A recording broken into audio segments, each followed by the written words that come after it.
He is a guy who has worked extremely hard for this opportunity. His coaches, his teammates have a lot of confidence in JC. He will spearhead the effort of a group of running backs trying to replace that production that Jordan Fuller gave him. Meanwhile, on the other side of the ball for Yale, you look at their front four defensively, and Alvin Gully is a guy who stands out.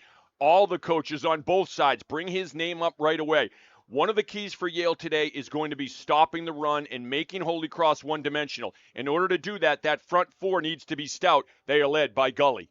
Season opener for Yale, looking to snap a 3-game losing streak against the Crusaders. With more on the matchup, here's Maria Tribalpiece. Winning streak against Yale is by using their momentum from last week, because not only was it the Crusaders' first victory, it was also the first victory for head coach Dan Curran at the helm of Holy Cross. Because of that, his team was so fired up for him. There were a bunch of posts on social media, and Curran himself was so excited because so many of his players contributed to that victory. He says he hopes to do more of that with his team today. All right, Maria, thanks so much. Coach Curran told us coming into this game that he believed that was the best week of practice that Holy Cross has had all season long leading into the road trip to Bryant. He also said that that was certainly the most complete game, Kevin, despite the fact they lost the outstanding rusher, Jordan Fuller. Yeah, he mentioned about, first of all, coming into it. He said it all starts with practice. They had a great week of practice, and then he talked about all three phases of the game and how good they were. This guy here, when you talk about practice, right, you need guys that bring the energy, bring the juice, bring that attention to detail. Christo Kelly is that guy. He is an outstanding leader, and he's being recognized for what he does in the community and on campus, not just what he does on the field. You know it's a bad day because Christo Kelly's got the midsection covered up. He's usually belly out, ready to go, but it is only 56 degrees here in Worcester, raining hard throughout the rest of the game. Holy Cross has gotten used to this kind of home game. Fans working hard to fill in the stands here, slowly working their way up the slippery bleachers. Holy Cross set to go on family weekend. Packed parking lots all over campus today. We're expecting a good crowd despite the elements. Some bad news for Yale. Josh Pitzenberger, top returning rusher for this team, out for today's game. He's standing on the sideline, not wearing his pads. So both teams will have to go deep in their backfield lineup to find a young rusher who can take over. Well, this is football weather. Cold, rainy. We have not had a lot of this. And this is one of those things. You look at the last month and going back into camp, it was very dry. And you didn't have cold weather. It was almost perfect weather every day. So ball security, coaches always talk about it, and both coaches talked about it before this game. Ball security will be key. Daniel Porto boots it away, and we are working in Worcester. Return coming out from William Dahl, and he is leveled at the 18-yard line. Ball came loose. Todd Boyd's crew trying to break through that scrum. And it looks like Yale came up with the football. First down and 10 for the Bulldogs, and we will meet a first-time starter at quarterback. Grant Jordan making his first collegiate start. He won the job in summer camp with an exceptional performance, according to his head coach, Tony Reno. Dual threat who will opt to pass more in the RPO game than the departed quarterback, Nolan Grooms, who was such a great runner, Kev. Yeah, Nolan Grooms, one of the things about him is he was that X factor, right? Because he was such a good runner, it was an extra offensive threat in the backfield, so you had to have a spy. You had to have someone contain him. They may not have that here, but they got a great quarterback. And Nathan Denny gets the first carry out of the backfield, getting the start here. Senior from Georgetown, Texas. Similar to Josh Pitzenberger, built similar, 5'9", 200 pounds. Expect him to be the feature back. And then Trey Peterson at 5'8", 190 is a great third down option, pass catching out of the backfield. You look at Grant Jordan, right? Well, he's a senior. He does not have a lot of game experience, but he came from a huge high school, Jesuit high school in New Orleans. He's been in big situations before. Caught on the sideline, Mason Shipp squirts forward for a gain of about 6 yards, and that'll bring up third down and manageable for a Yale squad that's playing its first game of the season. Head coach Tony Reno says, look, there's no benefit to starting your season this late. No, he was not. Normally, they start the season, and it's the third game of the year for Holy Cross. He said this is the latest they've ever started the season where they're taking on an opponent who's playing their fourth game of the season. Yale on third down and short. Denny straight ahead, and he breaks through the line for a first down. Nice determined run by Nathan Denny. Rushed only 13 times last season for 69 yards and 2 TDs. He could certainly pass that output today. Yeah, Will Robinson making the tackle for Holy Cross. But you look at Denny, and he knows he just needs a yard, so he's got a great forward lean. That pad level and that forward lean. When he gets hit, he gets forward for the first down. Jordan trying to get to the air. Nowhere to go. He is thrown down in the backfield. It's a sack for Holy Cross. And big Jordan Pritchard Sewell, 6'1", 275-pound true freshman from Ohio, is going to get a lot of reps today. Look at number 99 just overwhelm the double team. Jordan Pritchard Sewell is a guy that the coaches describe as twitchy. And that's not good news for Holy Cross as you see a player getting helped off the field. Pritchard Sewell, very twitchy. He has something that's unique on that D-line. He is so quick. That's another Ohio win in William Robinson. Holy Cross can't afford too many more injuries. Jovan George and Bryce Stevenson out again today for the second straight game. Denny, following his blockers, gets back to the original line of scrimmage. That sets up 3rd and long. And this is not a position Yale wanted to be in. They want 3rd and short. They want 3rd and 3 and in. They want to continue to be able to run the ball and take pressure off of the quarterback, Grant Jordan, consume the clock, and kind of wear down that defense. They don't want to be behind the sticks like they are now. Yale was the best 3rd down offense in the Ivy League last year, trying to pick up another 3rd down. Jordan's got to evade. Throws off balance, and it's caught along the sideline. Mason Shipp, 1st down into Holy Cross territory. Well, Grant Jordan just shows tremendous poise and patience on this play. He's rolling out great spatial awareness, too. He knows where the line of scrimmage is. He waits. The defense comes up thinking he's going to run it. He floats it over the top. Beautiful throw. Now, Holy Cross, I think they're trying to say maybe the receiver did not have possession. It certainly looked like it on our replay there, unless they're arguing that Jordan was over the line of scrimmage. I'm impressed that he held on to the football after that bone-jarring hit by Matthew Kane, the 5th-year senior who has made a major difference on this defense that's replacing a lot of big names. Denny bounced backwards, now hops outside, trying to get the edge, and he is stuffed along the sideline. 5-yard gain, tackle made by Jake Jarmalowicz, really stepping into his role as a senior leader on this team. And Jarmo's one of the fastest guys on this lineup defensively. They've clocked him at 23 miles an hour. Running in a game situation, you see the linebackers Crissetti, Spinagati, and Frankie Monty. That's a good group. And Holy Cross was basically in a 5-2 set. That last down is they're trying to really stop the run. Handoff. This time it's William Dahl. Stop short of the line to gain. Dahl just 9 carries last year, 4th on the depth chart coming into this game. In a lot of programs, though, Kevin, he'd be higher up there getting more carries. So despite the fact you're going to hear a lot of new names for the Bulldogs today, they're excited about the talent ahead. And one of the things that Tony Reno has done and this Yale staff, they always have recruited so well. There's so much talent and there's so much depth in this Yale roster and in this lineup. 3rd down, keeper for Jordan, evades a tackler, and he's got the 1st down. 3 3rd down conversions on this drive, and you see the escapability of Grant Jordan. And you see the toughness of Grant Jordan because Cam Mills comes up and puts a pop on him at the end here. That'll shake the cobwebs loose. But Grant Jordan, you don't have to be the fastest guy on the field. Oh. And Jordan goes down. Oh, he felt that shot. And this is a major concern now for Yale, especially because Jordan has been outstanding on this opening drive. There's Tony Reno. That's Oxford native Tony Reno. Played his high school ball at Oxford High School. Then he played at Worcester State University when it was Worcester State College. He coached at Worcester State. That was his first coach.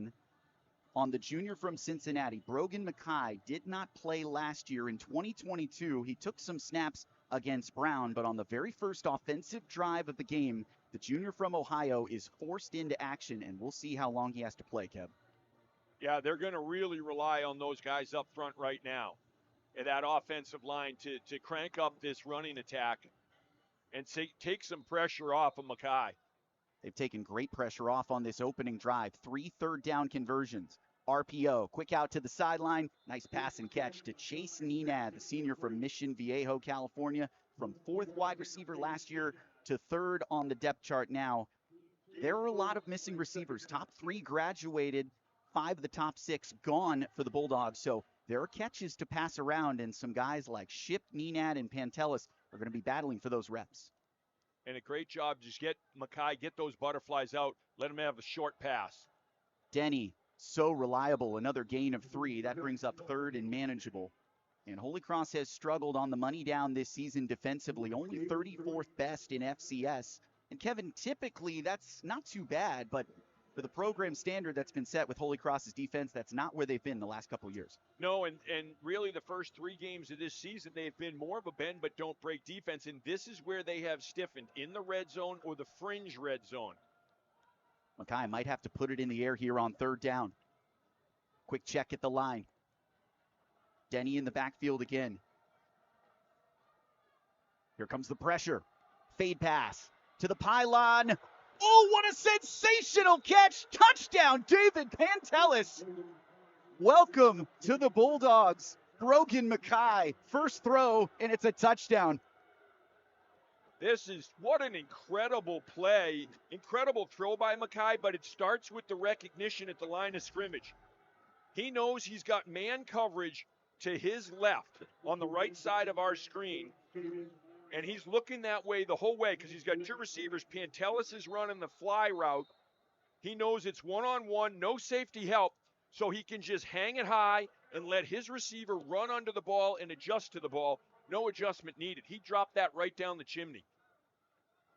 Todd Boyd, our referee, confirms we will review that touchdown catch. As it stands right now, Pantelis with his 2nd touchdown in as many years. Such a good, versatile weapon. Chris Ostrowski, the offensive coordinator for Yale, said we can use him inside, we can use him outside. He had a clutch touchdown last year in the Ivy League championship winning victory against Harvard. Less than 6 minutes ago to put the Bulldogs on top. There's Mackay just hanging it high, drops it right down the chute. Beautiful throw and catch. That's going to be a touchdown, no doubt about it. I mean, it's just get the ball, get it out of your hands quick. He throws a perfect ball. Pantelis running straight under it. All he needed was that one step of separation, and that's all he had. But it's all he needed with a perfect throw like that from Mackay. Only question I have, was he short of the goal line? When the shoulder comes down. It could be. It could be.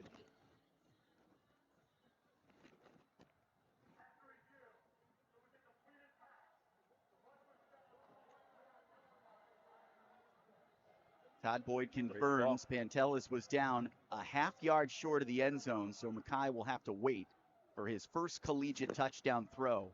But he absolutely dropped that one in the bucket, beat really good coverage by Holy Cross. And now it's first down and goal. Well, you called it. It was a good call. Where the shoulder came down just shy of the end zone. Now Holy Cross with their backs to the wall. See if they can stiffen up here. Denny right up the middle, and he is stopped in the backfield. Great penetration right up the middle by Holy Cross, and you saw Curtis Harris Lopez get in there as well. Yeah, I see Kevin Gillis, 59, Curtis Harris Lopez. Just 2 guys that are sticking their nose right into the hornet's nest and coming up. The Kevin Gillis squatted 700 pounds this year. That's who you want in the middle of your defense. On 2nd and goal. Pulled straight up the middle. Mackay dives in for the touchdown. First collegiate score for Brogan Mackay. 6-0 Yale. What a great call. Great call from Yale. Spreading out the defense. You tried to go with the bunch formation first and just go hat on hat. Now this time you spread them out. A little option. Fake to the running back. You get some of the defenders going lateral. You can see Frankie Monty, he's going to go, as is Spinagati. They're going to the running back, figuring, okay, he's going to hand it off here and try to get to the outside. And Mackay just pulls it, goes straight up the gut, and he's got that wide lane to go through. He's playing like he's a 5th-year senior, right? Impressive. Forced into action after the Grant Jordan injury, and Yale has a 7-0 lead on the offensive line that dominated the line of scrimmage against UNH. Holy Cross has come up short in a couple games this season, but broke through last week against Bryant and trying to recover along the line today after giving up a 14-play, 81-yard drive to start the game. Holy Cross gets its first answer, and what a leap by Carlo Crosetti, just hurtled over a Bulldog. And now we have a Yale player down on the field. It's Ryan Belk, the reserve tight end. Well, how many teams have their outside linebacker as their kick returner? Not many, right? Carlo Crosetti, he qualified for the state championships in the triple jump and the long jump as a freshman in high school. That was the only year he ran outdoor track. It came right back to him there. Incredible. Joe Pazanski played his high school ball in Tampa, Florida. He's one of 2 Tampa quarterbacks on the field now. Brogan Mackay forced into action for Yale. He also is from Tampa. Play action on first down. Pazanski going long. He's got it! Wide open! Max Warren, touchdown! How is that for an answer? 1 play touchdown. And we talked about Mackay dropping it in the bucket. Joe Pazanski threw a perfect ball. Perfect ball. Warren just runs under it. Warren's celebrating with the fans. Why not? You're at home. That's part of the home field advantage. Here's Joe Pazanski. Off of play action, they're going to go for it on the very first play of the game. Warren gets behind the safety. Here's Joe Pazanski. You go play action. He has a clean pocket. And he doesn't wait. He gets rid of it quickly. Beautiful.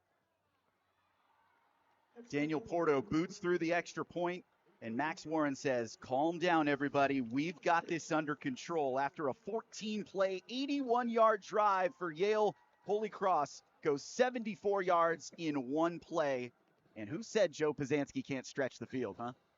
Joe Pazanski's got a great arm. He's got an accurate arm. He's got the confidence of his team, and he always has. Even last year before when he was the backup, the way he competed in practice, the way he played in practice, whether it was on the scout team against the first D or whether he was running with the first offense or the second offense, he's a guy that has a tremendous work ethic, great leadership, and that's a great play call because defensively you're thinking, okay, wet field, Holy Cross is going to hold the ball. No such thing. Let's step aside. 8:51 to go in the first quarter. Yale and Holy Cross defending champs in their leagues, all tied up at 7 apiece. I'm Kevin Gale, standing alongside Kevin Shea. Maria Tribalpiece doing the hard work down on the soggy sideline today. Max Warren just stretched the field for Holy Cross. Joe Pazanski showing his new confidence in the pass game, and I feel like out of that play action, Kev, Pazanski is most dangerous. Yeah, I think it's probably where he's most comfortable. Right? And if you can, with the play action, all you're looking to do is get a defensive player like a safety to hesitate, get flat-footed for just a step. And that's all you need with a guy with Max Warren's speed. Yale's offense getting set to go right back to work. Fair catch called for by Dahl. And that'll bring it out to the 25-yard line for Brogan Mackay. If you're just joining us in his first collegiate start, Grant Jordan, the senior quarterback from New Orleans, who's waited so patiently, his 5th year in the Yale quarterback room, thought this was going to be his day to take the keys to the car, and instead Jordan hurt on the first drive of the game, and Brogan Mackay dove in on a touchdown run, his first collegiate appearance of the season, and he made the most of the opportunity. We said coming into this game, Kev, there were going to be chances for depth chart players on both sides to put their names in the paper, and Mackay has certainly done that. On first down and 10 from his own 25-yard line. Handoff to Denny. Patient at the line, only picks up 1. Carlo Crosetti got there from his linebacker position after he hurdled over a tackler on the last kick return for Holy Cross. Yeah, and Cam Santee there as well. It's a 4-man front. If Holy Cross can control the line with a 4-man front, and then those linebackers get a shot to run free, they're going to be in a good position defensively. They don't want to allow those offensive linemen to get those duo blocks and climb into those linebackers' grills. On 2nd and 9, Denny again gobbled up by Frankie Monty. I have loved watching the senior from Ramsey, New Jersey this season. 9 tackles last week, a tackle for loss, and a pass breakup. The timing of his plays always seems to be when Holy Cross needs it most. And Holy Cross preaches 11 hats to the football. Frankie Monty, the first hit. Tommy Best pitch coming there to clean it up. That's good team defense. Yale's a perfect 4 for 4 on third down. Here comes the blitz. Good awareness by Mackay. Pumps, now tucks it. He's got the first down sliding across the 35-yard line. Mackay looks very comfortable running this offense. Yeah, he's got poise, doesn't he? It's just a straight rollout, a flood route, and he's got the option. He tucks it and runs. And you see here what the decision-making, too, with Mackay right here. This is like he's playing in his 20th game as a college quarterback because he looked right away. I got field. I'm taking it. Didn't hesitate and got the first down. At the 35-yard line, RPO, shot over the middle, caught. First down again. Jackson Santiago gets his first collegiate catch. Head coach Tony Reno very excited for this player out of Bakersfield, California. Well, right now, Yale is really mixing things up a lot offensively. They had the rollout, then a little quick play action here. They go deep down the middle of the field. They're attacking all different zones defensively right now. You'll see a lot of that RPO game for Yale offensively today. Nolan Grooms mastered this for the Bulldogs last season. Dahl's turn. First down and more. Breaks a tackle. Angling to the end zone, and he's just short. Yale knocking on the door again after a 38-yard run by Wilhelm Dahl. And this is risk-reward, right? You're bringing pressure, and Holy Cross is going to bring a blitz here. But the guys up front for Yale, the offensive line, do a tremendous job just giving a good seam for the running back. First and goal. Dahl trying to finish off the drive. No signal. He's marked short of the goal line.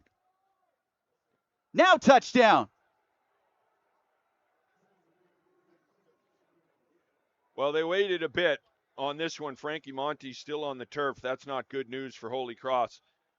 But Dahl, it's like a hurry-up offense. Dahl hits that long run, and then they want to go right away, use that momentum. They do so. Great push up front from that offensive line. You see number 60, Sean Sullivan, like a tush push at the end. He'll kind of push that ball carrier over. Is.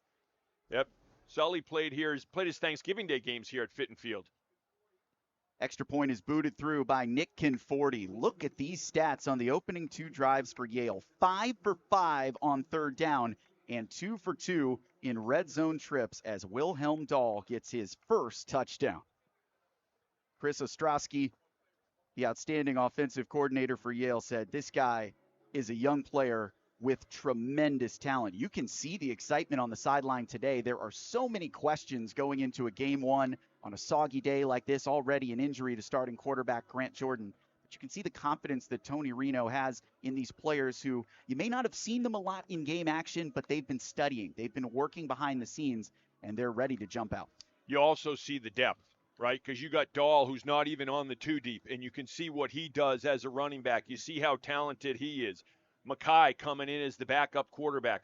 Well, he gets pressed into service here, and it's like he's playing his 30th game of college football. He's got poise. He's got a command of the offense. And then what really stands out, the offensive line. Look at, they're giving the quarterback time to throw when they drop it back. They're giving great holes in the run game right now. Sean Sullivan, that left tackle I was talking about, he's from St. John Shrewsbury. So this is a huge game for him. This is a homecoming game for him. Holy Cross has been humbled along the line so far. Already 68 rush yards for Yale. Seamus Florio, senior from Andover, Mass, getting set to boot it away. Last year handled kickoffs and served as the holder on field goals. Carlo Crucetti back deep, along with Jaden Clairvaux, starting running back. Clairvaux gets a shot at the return, runs into Matthew Kane, and pushes the pile out to the 32-yard line. You got now a little pushing and shoving after the play. And this is no surprise. This is a yearly matchup between these teams. Very physical, very heated. And Yale has dropped 3 in a row. They're trying to get some revenge on the road. And what you also have here is you have 2 teams, too, that take on the personality of their coaches. These are 2 very tough coaches, and Dan Kern for Holy Cross and Tony Reno for Yale. These are two guys you want behind you or right beside you if you were ever going to get in a fight. So these teams take on that personality of the coaches. Tough. They are going to give no inch on this field. They're going to fight for every inch of the field they have. 2-point takedown by Numi Ioduraje. Wow. First down and 10 for Holy Cross at the 31-yard line. Straight on for Jaden Clairvaux. Shifty as he gets to the second level. Gain of 5 yards. And that's where Holy Cross really struggled in its last home game against UNH. Picking up second, third down and manageable. They relied so much on Jordan Fuller. Only so much he could do. It felt like Holy Cross's offense was getting predictable at times. But last week, Holy Cross took the lid off. Yeah, they did. And they got good production, too, from the tight ends. You saw there John Owens. He had the wham block to take on the guard and give that seam. Quick out to the sideline. It's Byron Shipman out to midfield, and he's spun into the Yale bench. Both offenses clicking here early for Byron Shipman. Just his second catch of the season. I wouldn't be surprised if he gets more involved offensively. Well, he's a big kid, too, right? He's a big body at 6'3", 219 pounds. He's almost like a tight end split out there. And he's worked extremely hard on his quickness and his speed. And to go along with that size, he's a matchup nightmare. After the 14-yard gain, it's first down and 10 with Sam Slade in the backfield. Slade hits the hole and gets tossed down at the 48-yard line. Good penetration there by Jacob Saffold and Abu Kamara coming up from their DB spots. Sam Slade's a guy who has that track star speed coming out of high school, and they really like what he brings to the offense. A little bit more of a change of pace, a little bit more of an outside runner, and he's a great receiver as well, but he can take it between the tackles, as you just saw right there. Curran said Slade has waited his turn. He has a niche for hitting the edge, and he can turn some explosive plays. Pazanski rolling out of trouble. Throws on the move, too high for Justin Shorter. Well, it's a bootleg here. You're going to pull the right guard, pull him to the opposite side, try to get the linebackers to go to the opposite side of the field, pull Pazanski, you roll Pazanski to the right, and then you have a guy like Justin Shorter to have all that space to run. Just doesn't connect for Holy Cross. Pazanski near perfect last week at Bryant, completed 13 of 16 passes, 225 yards, threw a TD to Max Mosey, and ran for another. Who says he's not a dual threat? Pocket holds, and it's deflected and nearly intercepted. Good teamwork there. Joshua Tarver got the deflection, and then Osize Danian nearly came down with it.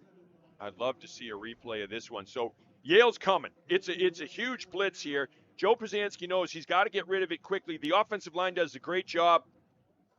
That's it. From that angle, it looks like great defense. From up here, I thought maybe the defensive back got there a little early. But from that angle, he had that left hand in there. Ball on the Yale 48-yard line. Holy Cross is going to hunt it away. They've been good on fourth downs this season, but this is a possession game on a rainy, wet track. Good punt inside the 5-yard line. Jack Norris buries Yale deep after a 43-yard punt, and with 3:57 to go in the first, Yale takes the ball back, leading by a score. All right, Kevin, What can the Holy Cross defense do to adjust? They've given up 2 scoring drives against a backup quarterback. Well, one thing is that they're going to have to bring pressure. It's a gamble, right? Because it's risk-reward. If you're giving up some runs between the tackles, if you're giving up some big runs, well, now you're going to have to start bringing some linebackers, bringing some pressure up front. When you do that, it's hat-on-hat football. If Yale can get that block, even just hold it for a half second, it could go for a big play. But defensively, that's what you got to do. Mackay on his own goal line. First down and 10.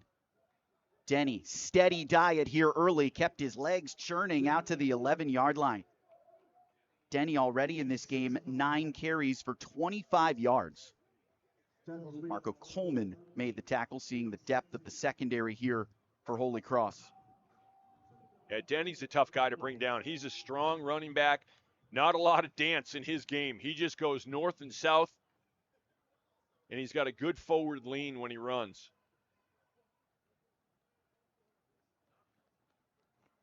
Denny again submarines through that line and pushes the pile for 2 more yards. Denny has good memories here at Holy Cross. Back in 2022, last visit for the Bulldogs, he ran for his first career score. We call that the Josh Pitzenberger game because we were scrambling through our notes, Kev, trying to figure out who this number 7 was who came off the bench. And so often there are surprises when you face Yale in game 1. Mackay's looking like one of those today. On 3rd down and short, the quarterback tried the hard count to pick up the first down. But this is where Yale wants to be, 3rd and short. You got a great variety offensively of what you can call. Why not Denny again? Oh, he is jammed up at the line, keeps wrestling forward, and he won the tug of war against Spinagati. That is really tough to do. Yale now 6 for 6 on 3rd down. Wow, this is like the old board drill. Spinagati comes up, gets a huge stick on him there, and then you see Sullivan. Sean Sullivan, number 60, gets that little push, the left tackle. Watch. He starts pushing the running back forward, and that was the difference. That is not easy to do against Drew Spinagati, who defensive coordinator Brian Viganic says is a thick hitter, and he means that as a compliment.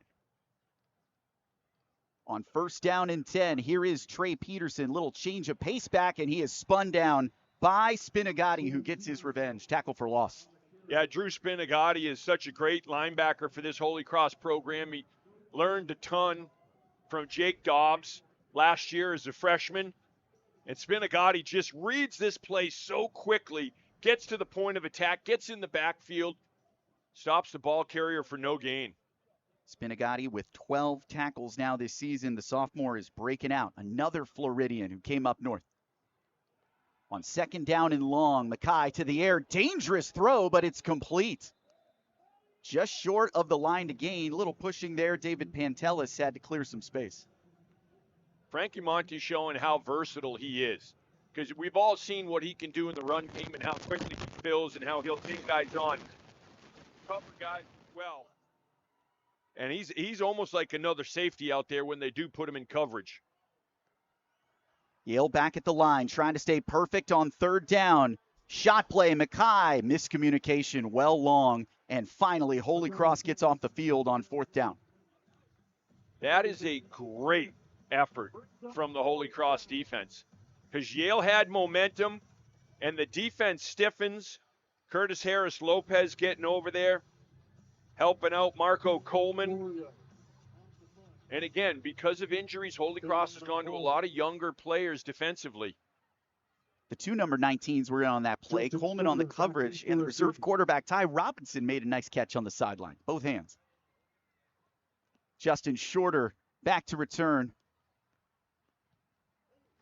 Good boot. Little contact on the kicker there. Florio got it away clean. Room for Shorter along the sideline, and he's out to the Holy Cross 46-yard line after a return of 12 yards. Just 43 seconds to go here in the first quarter. We've seen great scoring drives by both teams. Already a 14-play, 81-yard scoring drive by Yale and a 1-play, 74-yard drive between Joe Pazanski and Max Warren for his first touchdown of the year. Yeah, and you saw Rich Gunnell, the wide receiver coach, the pass game coordinator, talking to the wide receivers there. He is such an asset on this staff. One of the all-time best receivers in Boston College history. He has a wealth of coaching experience. And he's got a wealth of wideouts that he could work with this season. 1st down and 10 carry. Jaden Clairvaux bounces outside. Great pursuit off the edge. Braylon Thompson, the DB, got up there to make the tackle. Loss of about 1 yard on the play. Well, Clairvaux really worked hard in the offseason on really remaking his body. And he shredded up through nutrition, through his workouts, the lifting, but also the speed work. And you see that's an impressive tackle in the open field against a guy that can move in JC. With Jordan Fuller unavailable, Max Warren into the backfield, takes the toss. Right side, good blocking on the edge, and a pickup of 5 yards to get back to 3rd down and medium. And here's a late flag drawn by Christo Kelly outside. Christo Kelly is almost like a WWF wrestler. Yeah, he is. Because he gets under guys' skins, he antagonizes them, he knows what's coming, and then he sells it. He really sells this one. And he's such a strong kid, too. Who would he be from the old WWF days? I would say more of maybe a Hacksaw Jim Duggan, although Hacksaw Jim Duggan wasn't a bad guy per se. Personal foul. Defense, number 0. I'm saying Hacksaw Jim Duggan. He comes out with the 2x4. He's an American hero. Well, Hacksaw got over there on Osize Danian. That'll take us to the last meeting between these two teams. Holy Cross dominated. 49-24 win at the Yale Bowl. I asked Tony Reno, are you glad Matt Sluke is gone? He said, boy, am I ever. Pazanski to the end zone. Deflected, incomplete. Great defensive play by Sean Guyton. Looked like it was bound for 6 with Jacob Peterson. Oh, man. Guyton just saved 6. That is a phenomenal play. Because Joe Pazanski, again, just laying it out there, letting Jake Peterson run under it. Let's get another look here. Off the play action, the safeties are going back, but deep down the middle of the field against a too-high safety look. And Guyton just waits, perfectly times his jump, and knocks it away. Too high safeties, don't tell Mel Kiper Jr. He doesn't like that, does he? Pazanski, handoff. Clairvaux, look at him bounce outside. Wrestled down at the 30-yard line. And let me finish that quote from Yale head coach Tony Reno. He said, yes, I'm glad Matt Sluke is gone, but I look at the guy who replaced him. He's completing 65% of his passes, and you can see Joe Pazanski's playing with all new confidence today. Yeah, he certainly is. And remember, too, coming into the season, especially when he first started the first game of the season, he started 2 games last year, but he hadn't played a ton of football since high school. He is a guy who is accurate. He's so smart. He knows how to read defenses. He's a very, very good quarterback. 3rd and long. Pazanski underneath. Slade takes a shoulder, and he's right at the line to gain. He's signaling first down, but the line judge on the far side says he's short. This will bring up a decision for Holy Cross on 4th and short. Now Todd Boyd steps in and says it's a first down. All right, the forward progress from Sam Slade got him the first down. He took a wicked shot at the end of this, but it goes back to what I was saying, too, about Pazanski being such a really good quarterback and a smart quarterback. In order to get the screen effective, right, you got to sell it first. So he's trying to draw that D-line in and then put it right up and over the top of him. Slade with a great one-handed catch. Good concentration. Nyoti Pooney in the backfield for the first time. Pazanski rolling. Gets a block downfield and trips down to the 11-yard line. Nice pickup on a broken play of 10 yards. Well, Holy Cross is going to bring the tight end. Jake Peterson's going to come across the formation. Wham! He kicks out the defensive end. And then watch, he's going to go downfield here. Peterson gets another block. He admires Rob Gronkowski and George Kittle for the way they block. He said, I love the way they block. That's how I want to play. And he never mentions anything about catching. It's about blocking. He's such a good blocker. He got 2 blocks on that last play. New tight end coach Matt Shell said, I've been excited to unleash his potential, but that's what Peterson's always done best in this offense, block downfield. Holy Cross knocking on the door. Clairvaux high stepping down to the 5-yard line. He has got such a burst at 6 feet, 222 pounds. He's bigger than you expect because he's so light on his feet. Oh, yeah, when you see him in person, he's a dude. Like, you would not want to be the guy stepping in and have to tackle him with a full head of steam. But he indeed does have a burst. He's got great vision. He's a guy that can put his foot in the ground and change direction like that at that size, which makes him so tough. 2nd down and 4. Holy Cross marching toward a game-tying touchdown.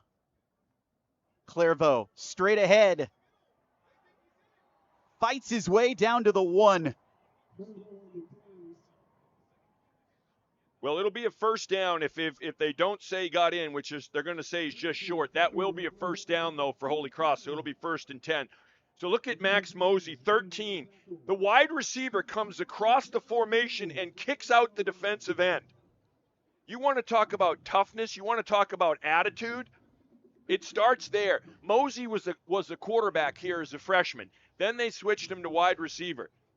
He comes down and kicks out the defensive end on that play. 1st and goal inside the 1.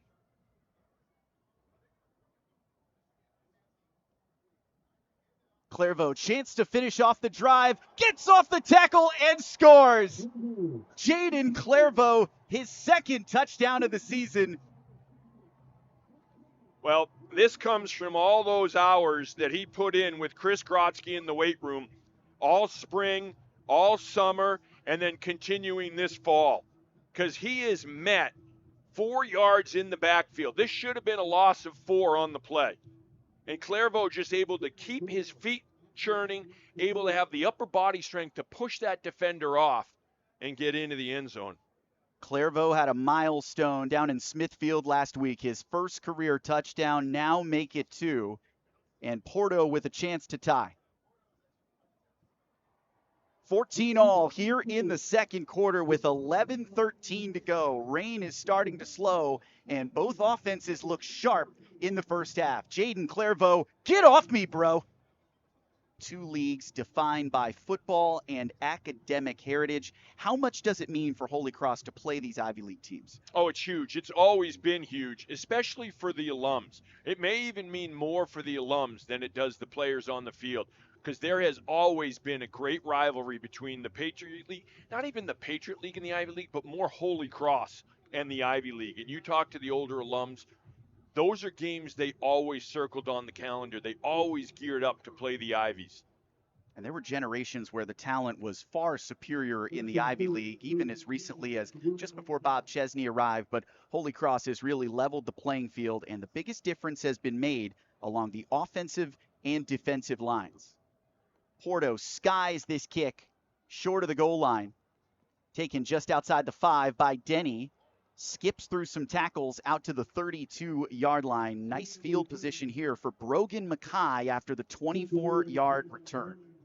We've seen Grant Jordan, the starting quarterback, on the sideline, doesn't have his helmet, but he is still with his teammates after suffering an injury on the opening drive of the game. Since filling in, Mackay, 4 for 5, 61 yards, and a touchdown run, the first of his career. Kev, what's impressed you most? Poise. The poise has impressed me the most. I mean, he doesn't panic. He doesn't look out of place. It certainly doesn't look like it's his first start. It looks like he's a fifth-year senior, and it's his 30th start. And he's got a great tone setter in Nathan Denny at running back. RPO, quick out to the sideline. Pantelis dropped it. Throw looked a little low from Mackay. Yeah, and Yale likes those bubble screens. It's just an extension of their running game. Get it out quickly on the side, and what they'll do is they'll bubble, and then they'll call it the bubble sucker. Well, they'll do that and then go deep. So when they throw those things, it's literally just, to them, it's like another running play. RPO really opens up 3 different options for this Yale offense, and we've seen that Mackay, if he calls his own number, he's got the escapability and the run game to be dangerous. Denny patient through the hole, and he bumps his way forward right to the line to gain. Patience is the operative word right there. Instead of just putting his head down and plowing into the mass of humanity in front of him, see him hesitate there, then he cuts it back, finds that little seam, cuts it back. But it's that patience. If he's panicking, he's just running to the point of attack wherever it is and lowering his head. He doesn't do that. Another third down for Yale, 6 for 7 on the money down. Here's the pressure from Curtis Harris-Lopez. Can't make the tackle. Monty made the stop, but it's another Yale first down. They are locked in on third down. Yeah, this is a good battle going on between these two teams, and it's the chess match, too. Defensively, Holy Cross bringing Curtis Harris-Lopez off the edge, and it's fractions of an inch. You're so close to making that tackle in the backfield and it going for a loss of 2. Instead, Yale just gets that 1-2 yards. They get the first down, keep the chains moving, and keep this drive alive. 4 wide in the set on first down and 10, just inside Yale territory. Mackay feeling the heat. Deflected, nearly picked off. Great play in the backfield by Damon Donalds, the defensive tackle. And that's impressive for the Holy Cross D-line because Yale's offensive line has been bullying here in the first half. Look at Damon Donalds. He gets the penetration, which they're going to allow because it's a screen, but he realizes it. He gets a couple steps from the quarterback. See, he levels off and realizes, oh, this is a screen. They let me go too easy. And then he gets elevated and gets a big paw on it. Saw the offensive line was already downfield blocking. That was a jailbreak in on Mackay. McDonald's, the senior from Naples, Florida, great size, 6'2", 293. Javon George unavailable next to him. On 2nd and long, quick hitter, and a hard tackle again. Spinagati throwing his weight around. Drew Spinagati plays this game sideline to sideline. He is so fun to watch. He's like a Brian Urlacher type where he can cover, he can take a run, or he can take a tackle on, a guard on. He can play a complete game defensively. Look at how quickly he gets out on the wide receiver, and he brings the hammer when he hits. 3rd down and 4 for the Bulldogs. Straight up the gut. First down, Mackay.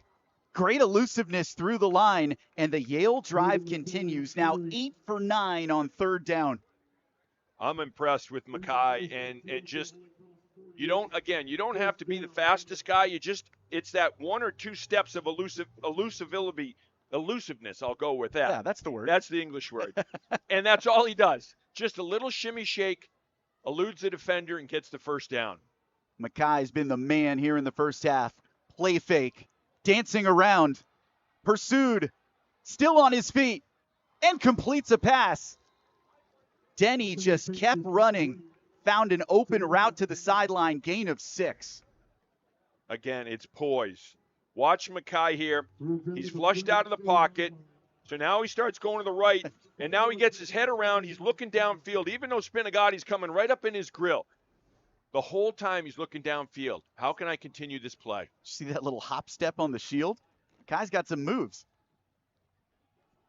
Denny trying to settle things down. Hits the edge, bump to the sideline. Took a hard shoulder from Cam Mills, one of 3 Cams in the starting lineup for Holy Cross this season, and that prevented a first down. Here comes another 3rd down and short. Holy Cross desperate to get off the field. Well, both teams have brought their hitting hats today. That is 2 guys that both want to land the first punch.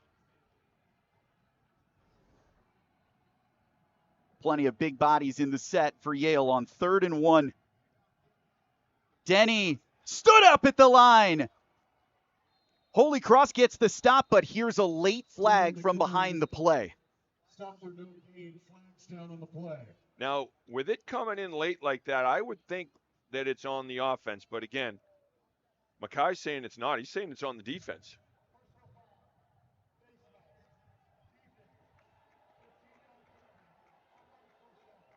Self-inflicted wound for Holy Cross, a 15-yard personal foul after a 3rd down stop, and penalties like these killed Holy Cross 2 weeks ago against UNH. Let's see if we can see it here. I still haven't seen it. After the 15-yard penalty. I don't know where well, let's see. It's going to be hard to see where he is now. I don't see it. And Mackay called it right away. You can see him grasping his own face mask. So the Yale drive continues. 1st down and 10 inside the 25. Offset. Denny, nowhere to go. Frankie Monty in there first. Curtis Harris-Lopez joining from the secondary. 2 captains on this defense, trying to set a tone. Backed up here again in a tie game after Yale's been dominant converting 3rd downs. This has really been taxing for Holy Cross's defense. They've been on the field nearly 13 minutes here in the first 2 quarters. And in a rainy day where the field is wet, your pads are wet, so now everything weighs more. Harris-Lopez brings the heat. Throw to the end zone. Deflected. Great adjustment in play by Carlo Crissetti. He's had a tremendous day on special teams and on defense.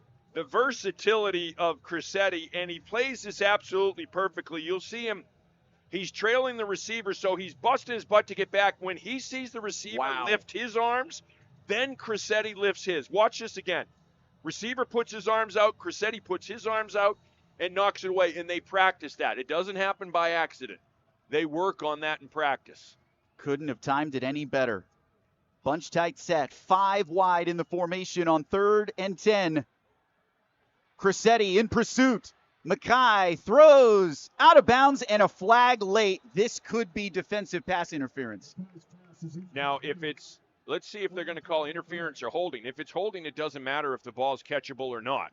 If it's interference, they may wave it off and say the ball was uncatchable. And that's what the Holy Cross sideline is signaling. Uncatchable. Yep.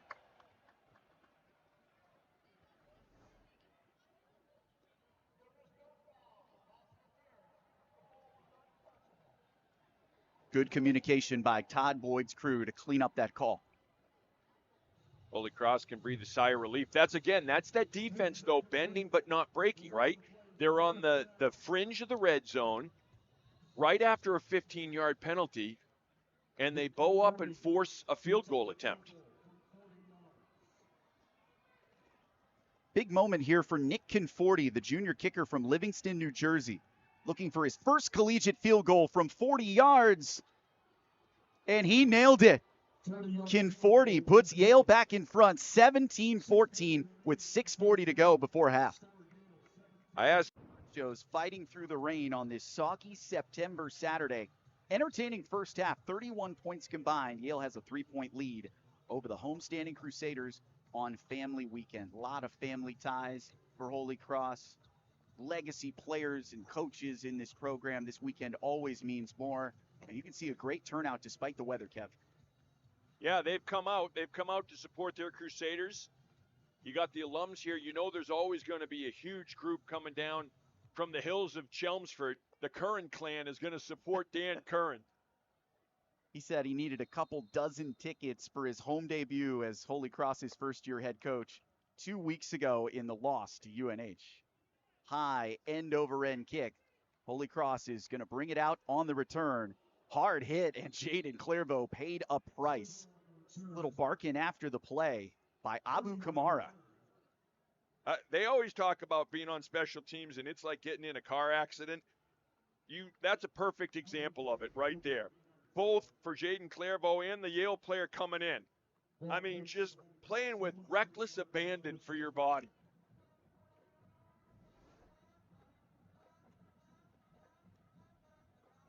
This is just a 3-hour fist fight for these teams. That's why it's impressive to see how productive both offenses have been with relatively new quarterbacks compared to seasons previous. Warren on the end around, out toward midfield. Pickup of 20 plus on first down. And Maxwell Warren, don't list him as a wideout. He is a weapon. Yeah, it's a jet sweep to Warren. He gets great blocking on the perimeter and tremendous blocking downfield. The Holy Cross wide receivers blocking downfield. And look at Warren's explosiveness.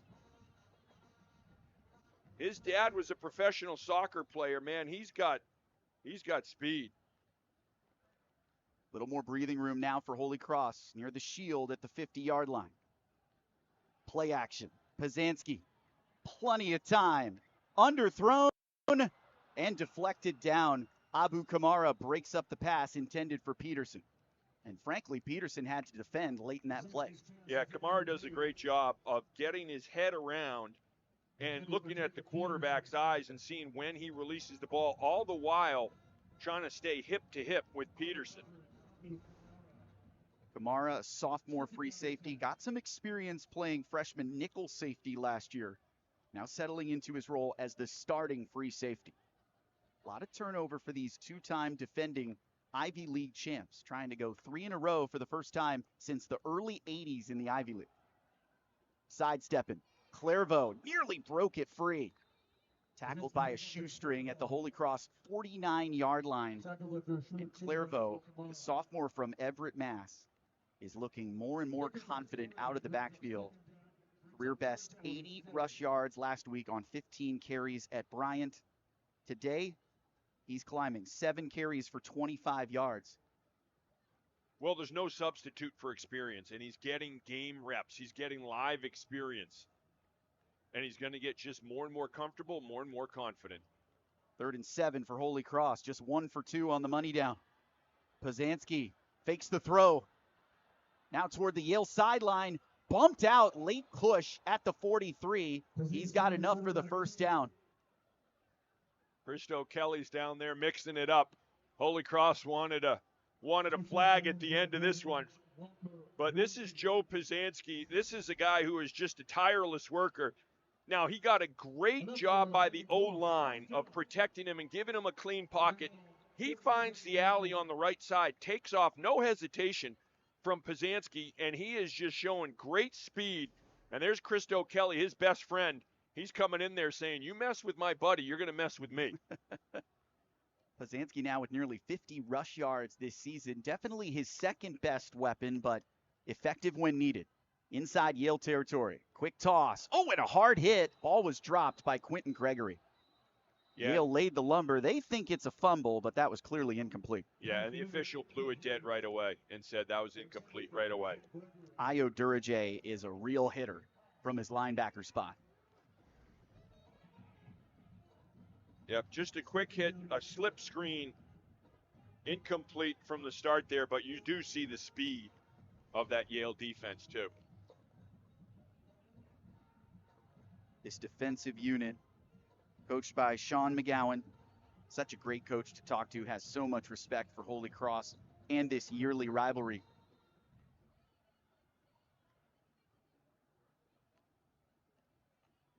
Yale gave up the second most yards per game in the Ivy League last year, overcame that with their outstanding offense, as looks like we have time called down on the field.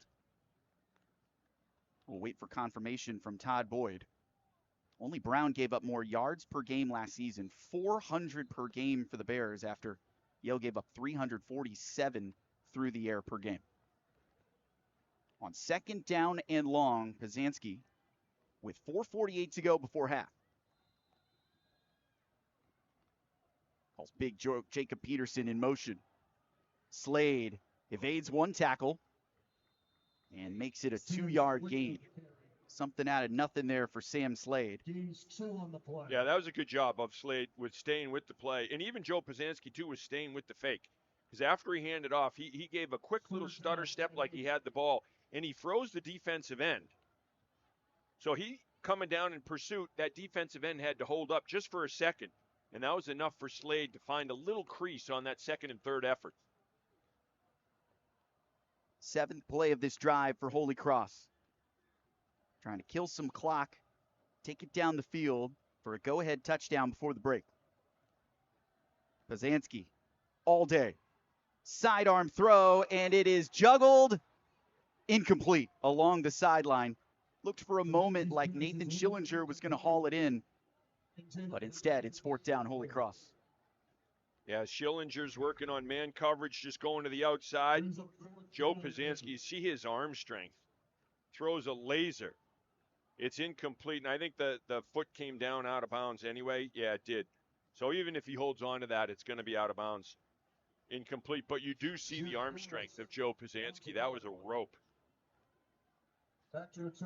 Jack Norris on the field 5 times this season. He has buried the opponent inside the 20. Turned himself into a great weapon. Not his prettiest kick, but this is going to do the job. Oh, and it rolls in the end zone. Unfortunate for Caden Newsom, who couldn't catch up with the football. That looked like it was going to be a coffin corner kick. Touchback. Instead, Yale takes over with 3:50 to go, leading by 3 here at Holy Cross. Weren't quite sure. We'll work on that. Not a Facebook guy. I got it. That's Kevin Shea. I'm Kevin Gale. Maria Tribalpiece down on the sideline. Mackay back to the air on first down, and little pitch and catch there. Pass is complete from Brogan Mackay Garen Kemp to Garen Kemp. getting his first catch.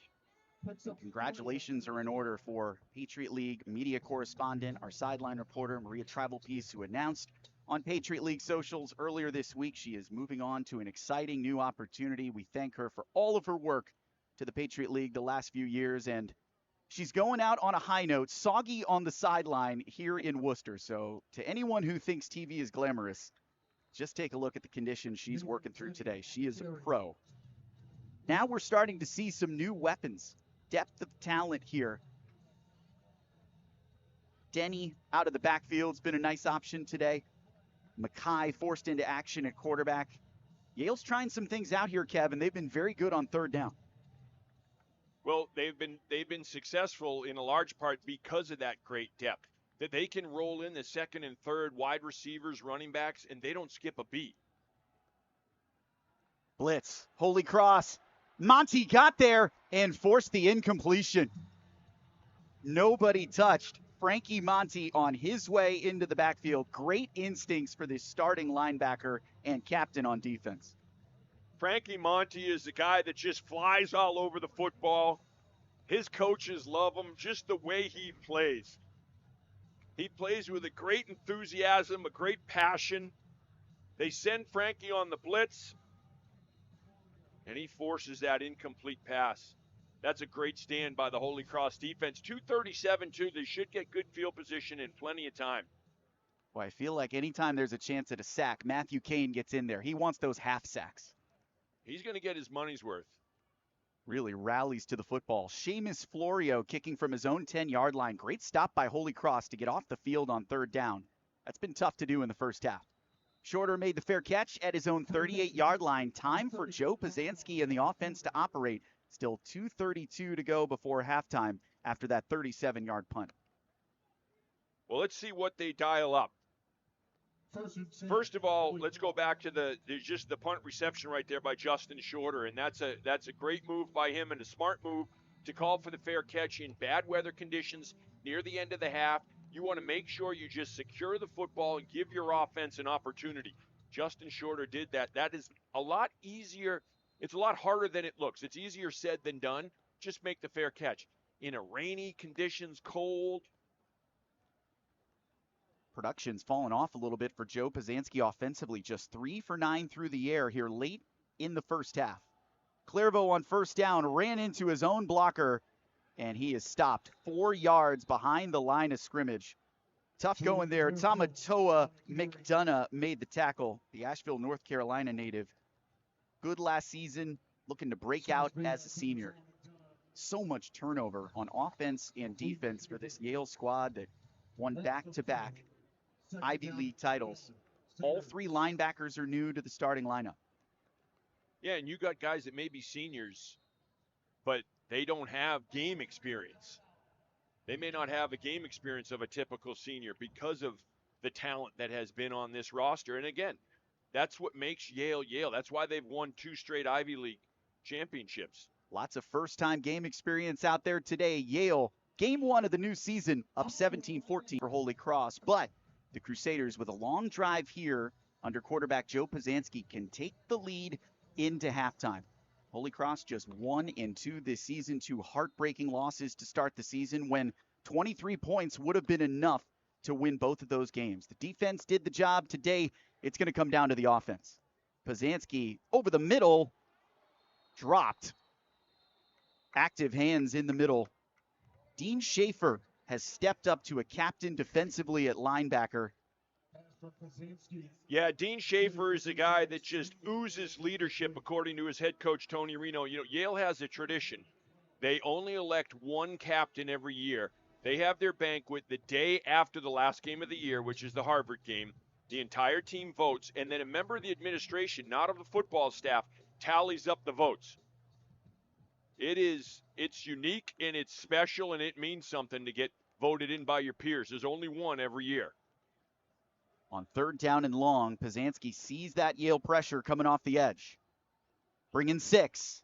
Throw to the sideline. Shorter. Deflected, incomplete. Nice defense again by Osize Danian. Agent 0, just a sophomore from Mount Juliet, Tennessee. Thrown into the fire last year after Brandon Ben got hurt in the Holy Cross game at the Yale Bowl. And Danian became a 9-game starter and a freshman All-American. Well, there's no safety help here, so it's one-on-one coverage. They're bringing some heat. Joe Pazanski reads that, knows he's got one-on-one with Justin Shorter, likes the matchup. That was just great defense. Missed opportunity for Holy Cross, 3 and out. And now Yale will get an opportunity to build momentum into halftime. David Pantelis, top returning receiver, back deep to receive. Norris just missed out on a 1-yard line punt last time, and Pantelis sprung into action. A brave play, made the catch at his own 45-yard line, And Wow. it doesn't look like much. However, with the spin on that ball, Kev, you got to think that's going to roll another 15, 20 yards off the foot of Norris. 100%. It's going to roll. More time's going to come off the clock. That's one of those plays where the entire coaching staff, is going, no, no, no, no, no. Oh, great play, great play. You had it, you had it. And they're patting him on the helmet because in a rainy conditions, wet field, you're up by 3 on the road, and you make a diving catch on a punt that's spinning. Oh, that's so brave. difficult. But it's a huge play. It is. And he saw the front spin on the last Jack Norris punt. Big opportunity now for Yale, up by 3. Mackay, back up, turned leader. Pantelis across the 50. 5-yard gain on first down. Good job by Frankie Monty. And you know what? Holy Cross, their front 4 is doing a great job. You mentioned they're without 2 of their starting defensive tackles. Will Robinson, one of the starting defensive ends, went down early. He has not returned. So Holy Cross is showing their depth. Pantelis in motion. Mackay feels the pressure. Offloads to Denny. And that's another Yale first down. Denny down to the 40-yard line, padding his stats here late in the first half. He's north of 50 total yards. He's already had 16 carries and 3 targets. Mackay's cool under pressure because he had heat coming. But he is really calm. He stays in there, not afraid to get hit. Mackay climbing toward 100 passing yards in his first collegiate action. And we get a timeout. 1:15 to go in the second quarter. Holy Cross calls its first timeout. So we've seen defensive slugfests through the opening 2 games of the season for Holy Cross. Last 2 games, shootout at Bryant, a lot of offensive points. What's it going to take for Holy Cross to keep pace with Yale today in the rain? Just being consistent. That's what it's going to be. Just being consistent, getting positive yards on first down and second down so you're not facing a 3rd and 10 situation, 3rd and 8 situation where that Yale defense can really pin their ears back and send the house at you. Been one missing piece today for Holy Cross. Turnovers. No turnovers on either side. Holy Cross has already forced 11 fumbles this year, recovered 5 of them, which is second best in FCS behind only a Central Connecticut State squad, which is just 2 games away on the Yale schedule. But you got to think in this rain, windy, cold day, Holy Cross is going to pop one free eventually. On first down and 10, Yale at the Holy Cross 40. Mackay deflected and nearly intercepted. Great reach there by Cam Jones, the sophomore from Reading, PA. Career best 11 tackles last time he was here at Fitton Field. Cam Jones is a guy who made the tackle on the previous play, and then he shows you what he can do here in coverage as he gets back into the deep third, reads the quarterback. When he lets it go, Cam follows, elevates, high points that football, and deflects it away. Second and long. Mackay back to the air. Denny out of the backfield. Inside the 30. That's enough for a Yale first down. Clock stops with 1:06 to go here in the second quarter after that 11-yard gain. Yeah, and it's a good design play. Frankie Monty makes a really good play defensively, but it's a well-designed play by Yale as they use the wide receivers to run those defensive backs off, and Nate Denny can run underneath in that vacated space. Yale's been highly effective inside the red zone today. Pressure comes from Holy Cross. Shot played deep, and Cam Jones nearly got under it for a pick. Holy Cross brought the house, and they got home. And they forced that quick throw by Mackay.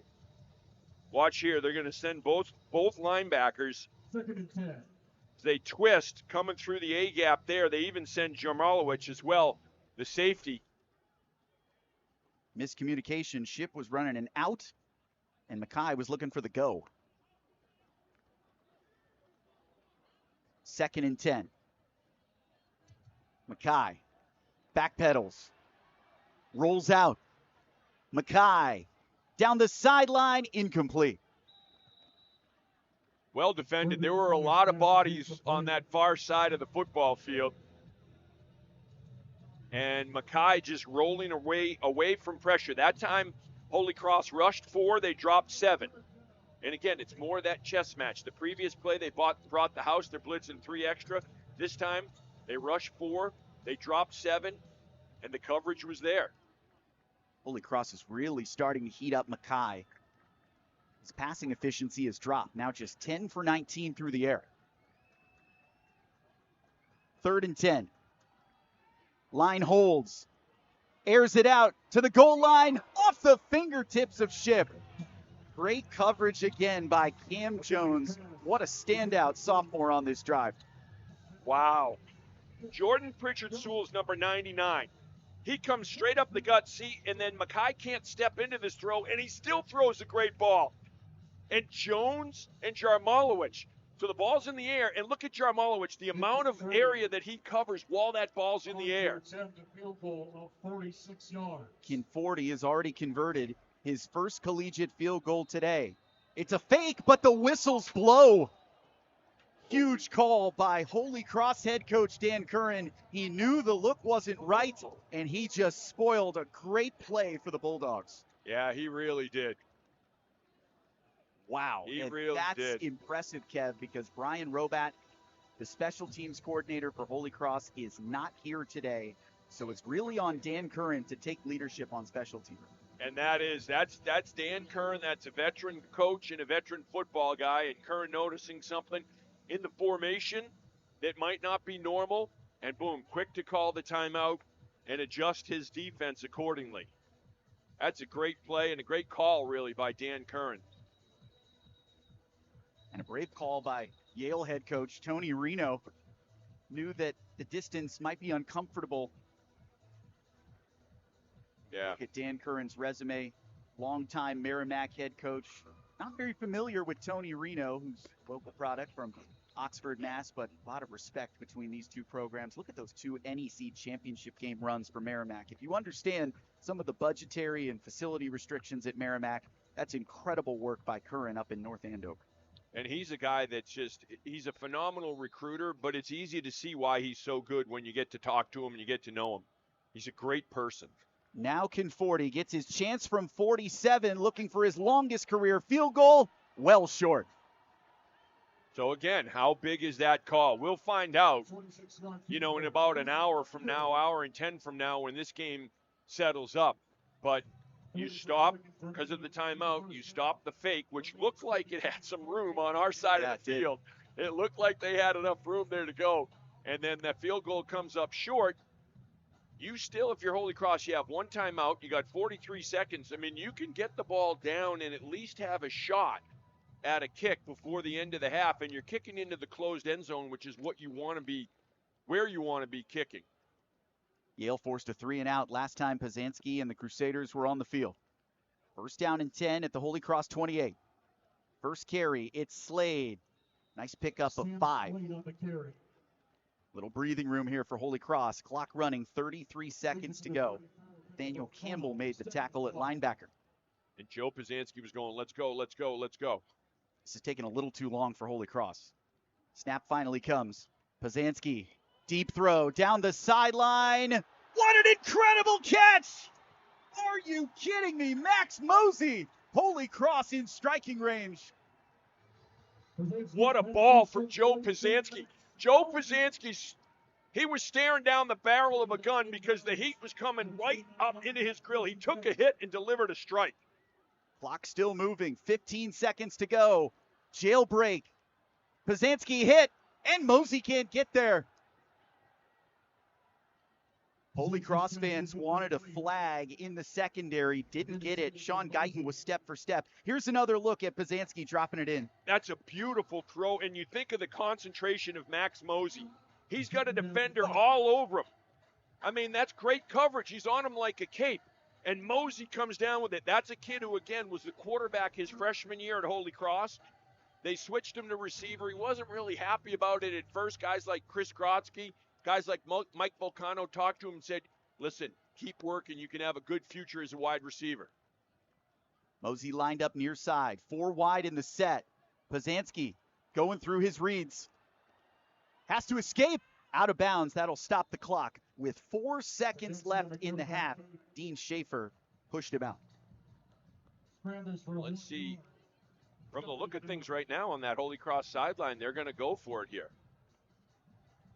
Now they send in the kicking team. Porto's only got a long of 39 yards this season. That was in the loss at URI, and the conditions were a whole lot better that day. So this will be about a 45-yarder. Holy Cross has called its final timeout here in the first half.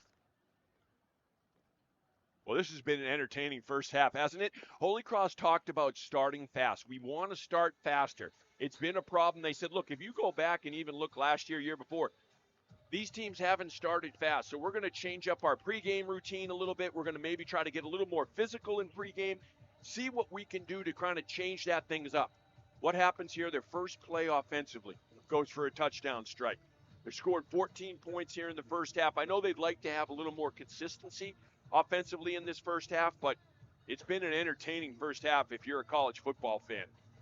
Dan Curran shoring up some of the offensive concerns, playing without the greatest scorer out of the backfield in Holy Cross history. Jordan Fuller done for the season with a leg injury he suffered at Bryant, but Holy Cross working a lot more in second, third down and manageable. Bazansky throwing some of his best throws of the season. And now Porto will have to wait. Timeout called by Yale. So for Porto, this will be a 45-yarder, his longest of the season. And we haven't quite seen his range yet. No. Now, there is a little bit of wind coming into his face. I'm just looking at the flags here. The flags, a little bit of wind coming into the face of Porto. But again, because he's kicking into that closed end zone, it does block some of that wind. It's hard to tell from the flag. It's so rain-soaked at this point. I know, right? Wrapped around the flagpole. It has not stopped raining since we arrived about 2 hours before kickoff, and some of that heavy stuff is still rolling in from the Boston area. And earlier in the week, even as late as yesterday, this wasn't predicted that it was going to be a soaker like this. Porto back on to attempt a 45-yarder. This to tie it up heading into halftime. Jack Norris, the holder, gets it down. Porto's kick, plenty of distance. It's good! Longest career field goal for Daniel Porto, and we're knotted up at 17 heading to the locker rooms. Well, you see the emotion there. When you talk about having momentum, that's what you're looking at right there. That Holy Cross sideline bouncing up and down, all smiles.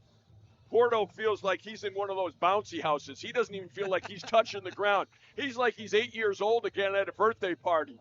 He might want to be careful. Jack Norris is a little bigger and stronger, just bumped him off his spot. But look at the love for Daniel Porto, the sophomore from Orlando, Florida. We've got Floridians taking charge all over this field. Joe Bazansky at quarterback from Tampa, his counterpart, Mackay, forced into action after the injury by Grant Jordan, both Tampa natives. And we head into halftime, 17 apiece, a matchup of defending league champs going toe-to-toe like they do each and every year.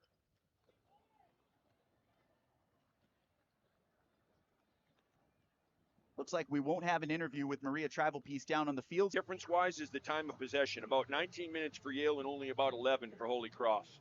It's raining down on the sideline, but Maria Travelpiece is working hard. Maria, what's up? It is definitely raining down here, Kevin, but I was able to catch up with Tony Reno at halftime, and he mentioned that he wants his team to play a lot cleaner in the second half. He said we have to be more consistent in our drives and in our tackles. He said, I give Holy Cross credit. They played great in that first half. Now we need to do that in half number 2. All right, Maria, thanks so much. 100 yards on the ground for Yale, despite losing the outstanding Nolan Grooms, leading rusher at quarterback last year to graduation, and Pitzenberger unavailable. Clairvaux returning kicks today as well, holding on tight to that football out to the 35-yard line, and you see more of that pushing and shoving after the play on special teams. Matthew Kane is not going to be bullied after that 24-yard return for Clairvaux. No, and one of the things when you talk to this Holy Cross team and you talk to these players, they all talk about we want to take the other team's soul. And a lot of that starts with special teams. And that really is about just winning these one-on-one fights. And that's what they are. Make no mistake about it. And especially on special teams, on kickoffs, you always see a little extra after the whistle. At this time, replay system is down. At the Crusader kickoff event for alumni and fans before the season, Christo Kelly said that to a crowded room full of Crusader fans. We want to take souls. And I was hosting that event. I could see some eyebrows raise, but that's exactly what this offensive line's been doing. First down carry for Sam Slade. He breaks through for 11. A 9-1-1 tackle saved a touchdown. Abu Kamara. And when you talk about the alumni, I know there's a Holy Cross football alumni, Mark Cannon in Chicago. He's smiling because he has always been a big fan of Sam Slade. And Slade showing you a great burst, getting through that hole and getting a first down. Slade had the longest run for Holy Cross last season, a 74-yarder against Colgate. We know he can stretch the field with his legs. First down and 10. Pazanski flips to Slade. Patient for 4 yards. And Took a while for those blocks to assemble, Kev, but you can see well downfield, Holy Cross clearing some space. And this is what Holy Cross wants. When they talk about we want to stay on schedule, they mean this. We want to get 4-5 yards on first down. Now second down, you got a whole big playbook that's open to you when it's 2nd and 6, and you're playing from ahead of the sticks. New offensive line coach Patrick Deneke spent the 2023 season as the offensive coordinator at Western Illinois, coached at Maine from 2016 to 2019. He is coaching these guys up. Easy pass and catch to Max Mosey, who made a highlight reel catch in the first half. He's got enough for a first down. So you start to see the depth. Mosey, Max Warren. We haven't even seen Elijah Kaysen yet. Saw Shipman out there for a catch. Yeah. I mean, there are a lot of options in this offense. No, you're right. And there's a lot of guys here that put in a lot of work to be in the position where they are. Max Mosey's one of them. Where you get revealed or exposed, he's getting revealed today. Play fake. Throw to the boundary. Nice catch by Shorter. Absorbed the tackle, held on to the football. Nothing that Durajay could do. Move the sticks again. It's a first down. Now, when you talk about weight room guys, you don't normally talk about a quarterback. Joe Pazanski is a weight room animal. When you watch him cleaning 225 like he's just throwing around nothing, like it's a couple paper plates on the end of the bar, this is why he does it, so he can take hits like that and deliver the ball. Holy Cross offense cooking coming out of halftime again. That's been a story all season. Great hitter across the middle. Mosey inside the 15-yard line. The slant play has been a favorite of Joe Pazanski all season long. First down. This is just courage by Max Mosey. When you're going across the middle, and especially against a zone, you know there's going to be someone waiting there to hit you. If it's man-to-man, you feel like you could run all day. Against the zone, you know someone's going to be there, feet planted in the ground, wanting to take your head off. Max Mosey showing tremendous courage to make that catch, and then this toughness to stay on his feet, the balance after contact. 19-yard completion takes Holy Cross into the red zone. Fake the handoff, in trouble, and down goes Pazanski. Braylon Thompson popped it loose.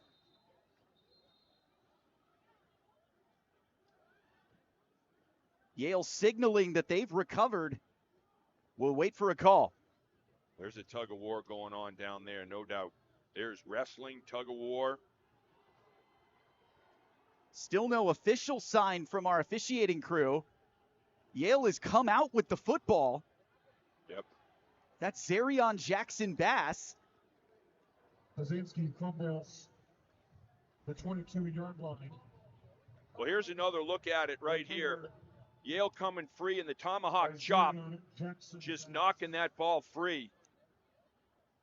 And that's a drive that if you're looking at Holy Cross right there, I mean, every single play they were getting positive yards and big yards. They were moving really well. That's a huge defensive play for Yale to turn momentum, and you're eliminating the scoring threat. And after a long officiating conference, it is confirmed. First down Yale, first turnover of the game inside the red zone. Clutch by the Bulldogs defense in a tie game with 12 minutes to go in the third. So a lengthy Holy Cross drive stalls as the pressure got home. Now it's back to Brogan Mackay. What a breakout game for the reserve quarterback. Hands it to Denny. Minimal gain on the play. Not much push up front for this Yale offensive line that lost a lot of talent in the offseason. 4 starters graduated, and all 4 of those starters last year, Kev, suffered injuries. So similar to Holy Cross, they rolled very deep with offensive line talent. That's paying dividends now as the young guys take over. Yeah, it certainly is. And you talk about the depth, and look at this Holy Cross defensive line. I mean, these are guys that were second and third on the depth chart, slugging it out there today. Great play by Jordan Pritchard-Sewell. Get to know this freshman. He has been a difference maker through the first 4 games, and it is hard to crack this starting lineup when you're just a true freshman. And one of the hardest positions as a freshman to play are offensive and defensive line, just because of how much strength is needed. Sewell's got quickness, he's got strength. Yale dominated on 3rd down in the first half. Mackay on the move, throws across his body. Oh, it's dropped. Nearly intercepted by Ryan Ruane. Oh, he's going to see that in his sleep. But wait, there's a late flag down. This could be roughing the passer. Yeah, that's exactly what it's going to be. Kane is really upset at this, but this is exactly what it's going to be. It's going to be roughing the passer. Personal foul. Roughing the passer. Defense. Number 39. 15-yard penalty for the previous spot. Second time in this game, a personal foul after a 3rd down stop for Holy Cross cost the Crusaders. It's a killer. It's not a huge hit, but again, it's just a point of emphasis. It doesn't matter if it's the NFL, if it's college, it's a point of emphasis. And when a quarterback flies like that, you're better off to hit him and wrap him up and hold him. Because once the QB flies, they're going to throw that flag. Tough result for Matthew Kane, versatile linebacker who can play 3 or 4 different positions for these Crusaders. Another burst on 1st down for Denny. Chunking yards, 3 and 4 at a time, getting his first collegiate start without Josh Pitzenberger available. Kevin Gillis got the stop at D-tackle. And as a defensive player, too, you run 30 yards, 40 yards, right, like Kane had to do, pressure on the quarterback. It's hard to stop at the end. It's hard to pull up and say, I'm not going to give him a little something. You just ran all that way. RPO, handoff. Denny shook 1 tackle. He's got the 1st down. Out of bounds at the 48-yard line. Slippery runner at 5'9", 200 pounds. 2-sport athlete in high school at Georgetown High down in Texas. He was a running back and a wrestler. That's a good combo at running back. Yeah, it is. And this is just his individual effort that makes this play, because he should have been stopped for a 4-yard loss. 2 guys had cracks at him, but he's low to the ground. He's like a fire hydrant. And it was just, he just runs through 2 arm tackles. Play fake. Quick out to the sideline. Nearly a 1st down. Mason Shift, so reliable as an outside receiver. Started last year, but we'll see even more targets this season. His offensive coordinator, Chris Ostrowski, said he worked really hard, had a great training camp. And the competition level will be high among these Bulldog receivers. Trying to go 3 in a row in the Ivy League. He's like a security blanket for whoever's in there at quarterback. They can always look to number 1. Guy hasn't needed a lot of safety blankets today. Good confident throw over the middle is caught. Doesn't look like a first-time quarterback, David Pantelis, on the diving catch. No, Mackay is putting this in tight windows. And he's standing in there confidently delivering the football. Play action, he just stands, sets his feet over the linebacker in front of the safety. Great touch on the football. Mackay making great reads in this RPO game. Here comes the pressure. Curtis Harris-Lopez, nowhere for Dahl to go. Tackle for loss by the senior from Nashua. Stopped on the play by Curtis Harris. Curtis Harris-Lopez just throws his body at the ball carrier. He comes in with reckless abandon. And he is looking to deliver an impact blow every time. And we know Curtis Harris-Lopez has wheels. 95-yard kick return touchdown at Bryant last week. First since the great Khalif Raymond returned one against Bryant back in 2015. He's now playing on Sundays with the Lions. Second down and long. Kai spins the football. Stands in there. Off the fingertips, incomplete. Nearly caught on the back end by Curtis Harris Lopez. That was a wet football that slipped through the fingers of Jackson Santiago. Well, Mackay can spin it. You certainly know that. He steps into this one. That's a courageous job, though, just to go up and put your hands over your head going across the middle, knowing that your ribs are exposed. Yeah, I bet he was peeking it. Big Frankie Monty bearing in on him. Hospital pass, they'd call that in lacrosse. Yale is 8 for 12 on third down today. Bailed out earlier on this drive by a Holy Cross penalty. Mackay running out of space. Pitch to Denny inside the 25, but that's not nearly enough. Brave play by Mackay turned that into rugby downfield. Yeah, he did. And the whole time he'll take a peek to where his running back is right there as he's going down the line flat there. He knew where the running back was. Again, that poise and awareness. Yale staying out there on 4th down and 6. Harris Lopez showing pressure again from the secondary.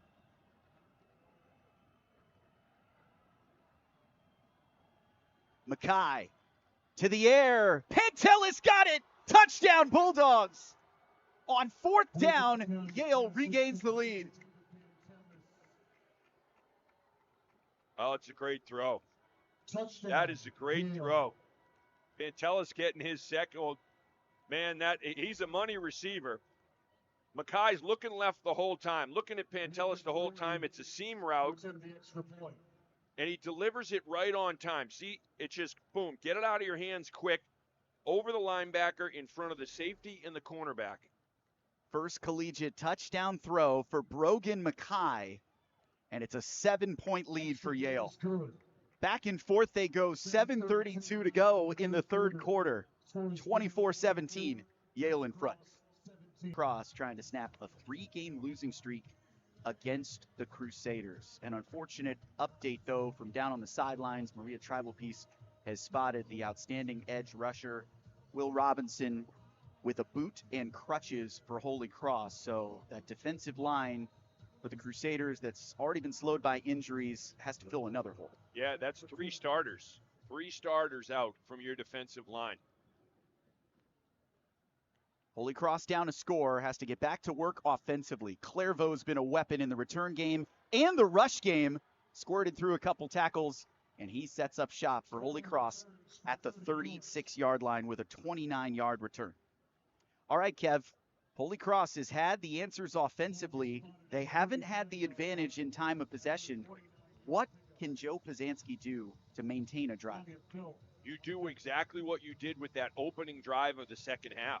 Just getting positive yards on each and every play. That first drive before they turned the ball over was as good as you can get to start the second half of a ball game. And I'm sure when they're watching it, the Holy Cross staff, and they're calling the plays, it's like good, good, good, every single play. Good, good, we're on schedule. They need to put something together like that, just consistently getting positive yards. On 1st and 10, late handoff. Not much for Sam Slade. Pazanski completing just 44% of his throws today. He had been at 65% coming into the game. The difference, though, Holy Cross has stretched the field today. Pass game has taken some deep shots. Not quite as predictable as they were with Jordan Fuller in the backfield. As good as he was, as dominant as he was on 1st, 2nd down, especially down in the red zone. There are some question marks about what this offense will look like under Andrew Dresner without the all-time rushing scoring leader. Jet sweep, Shorter, stretching the field out as far as he goes. Cuts back middle and picks up 5 yards. Wow, Justin Shorter ran about 25 yards to get those 5 yards. I was thinking he might have ran closer to 50. Look at him go all the way here. Jordan, he could make you miss in a phone booth. Justin Shorter could make you miss in a phone booth because the vision.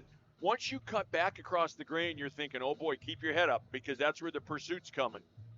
Jalen Coker, now with the Carolina Panthers, said, Justin Shorter has a chip on his shoulder. He's going to give you max effort in everything he does. We saw it on that carry. 3rd and long for Holy Cross. Pazanski gets it away quick. Shorter with the catch, right at the sticks. Just short of the line. Marked at the 45. This will be an interesting decision for Dan Curran. I was going to say this is kind of an agonizing decision if you're a coach. Oh, they're going to move the chains. Fortunate mark for Holy Cross. That keeps the drive moving. But that's the competitiveness of Justin Shorter that you were talking about, that Jalen Coker told you. I mean, he has a guy right on his back. He's taking a hit, but he's going to haul that football in and give you a shot every single time. Shorter now with 3 catches in the game.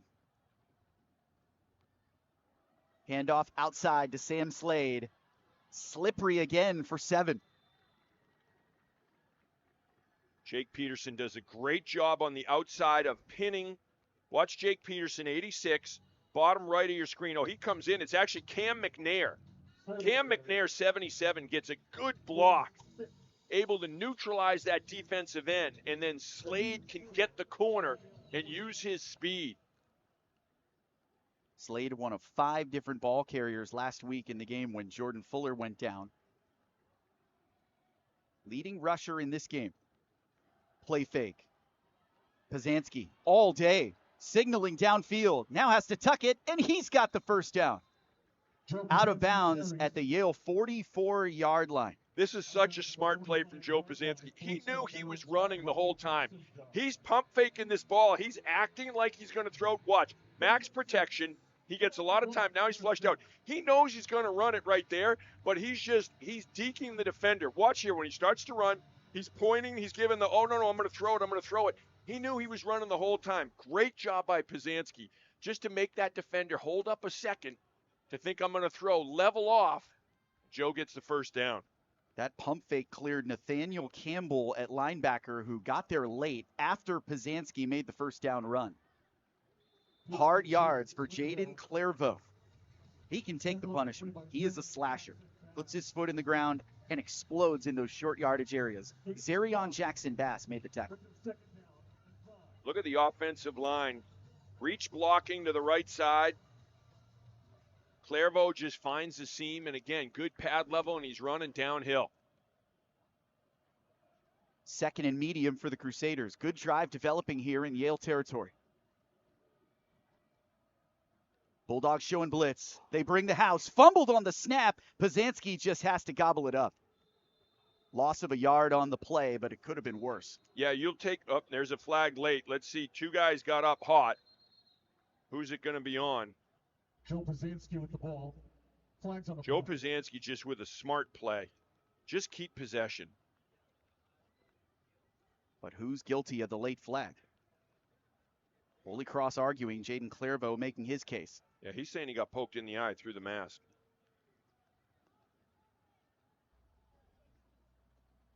Unsportsmanlike against the Crusaders. 3rd personal foul in this game against Holy Cross. It's been their only penalty. And it's been a killer each time. Let's see here at the end. Clairvaux. To the play. It's 3rd down. After See the Joe play, dead Pazanski. ball. Unsportsmanlike conduct. He's doing a nice job to get Offense, the football. Number 31. That's number 31's first. It is called on Clairvaux. So often you're called for the retaliation, not the original violation. Yeah. And it didn't look egregious. He's trying to pull someone off the pile because obviously the ball is loose down there. It's not a hit. It's not like you're hammering someone. You're just trying to pull them off the pile to give your guy, especially your quarterback. You know your quarterback's under there. You're going to protect your quarterback. That's like the Secret Service protecting the president. You got to protect your guy. We're getting a bad flashback to the end of that UNH game. 3rd down and 21. Costly penalty takes Holy Cross out of scoring range. Pazanski changing up the play. Right? Just get positive yards here. Pazanski fires. Caught! Max Mosey, first down. Needed 21. He got 22. Joe Pazanski is like vintage Steve Grogan right here because he has a defender. Watch this. He's got a defender coming straight at him. He knows he's going to take a hit. He never flinches. He doesn't blink. His eyes are downfield. He's willing to take the shot to deliver a strike to Max Mosey. Critical third down conversion. Holy Cross offense stays on the field. Clairvaux slicing through the line for 7. Remember that play, Kev. Yes. Major momentum shift with Holy Cross down 7. Huge momentum shift. And it starts with the courage, the intestinal fortitude of the quarterback, Joe Pazanski. Knowing he's going to get hit, doesn't flinch, doesn't blink, delivers a strike to Max Mosey. And by the way, Mosey knew he was going to get hit too. He was in traffic.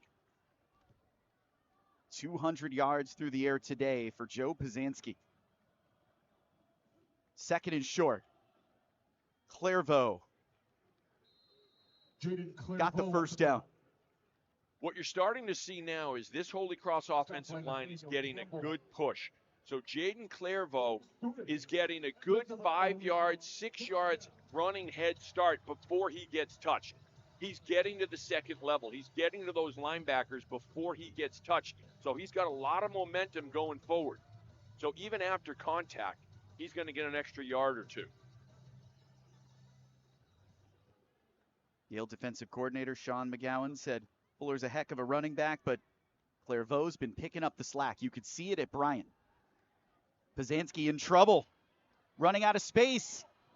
Tightrope walks toward the first down. Marked out just short at the 14-yard line, but that was some major escapability. This is Pazanski's athleticism. Look at the speed here, and then he keeps the feet in bounds. I think he stayed in bounds for the first down. It did look that way. He was a great basketball player in high school, too. I mean, you talk about athleticism. He was a great basketball player in high school. He gets outside. He wins the foot race to the sideline, and then he tightropes down the sideline. See what the chain gang right now is kind of trying to reset where they marked him out of bounds. They are working hard down there in sloppy, wet, cold conditions. Temperature hovering around 53 degrees. Doesn't feel like September here in Worcester today. This is fall football. Holy Cross down to touchdown, but driving deep.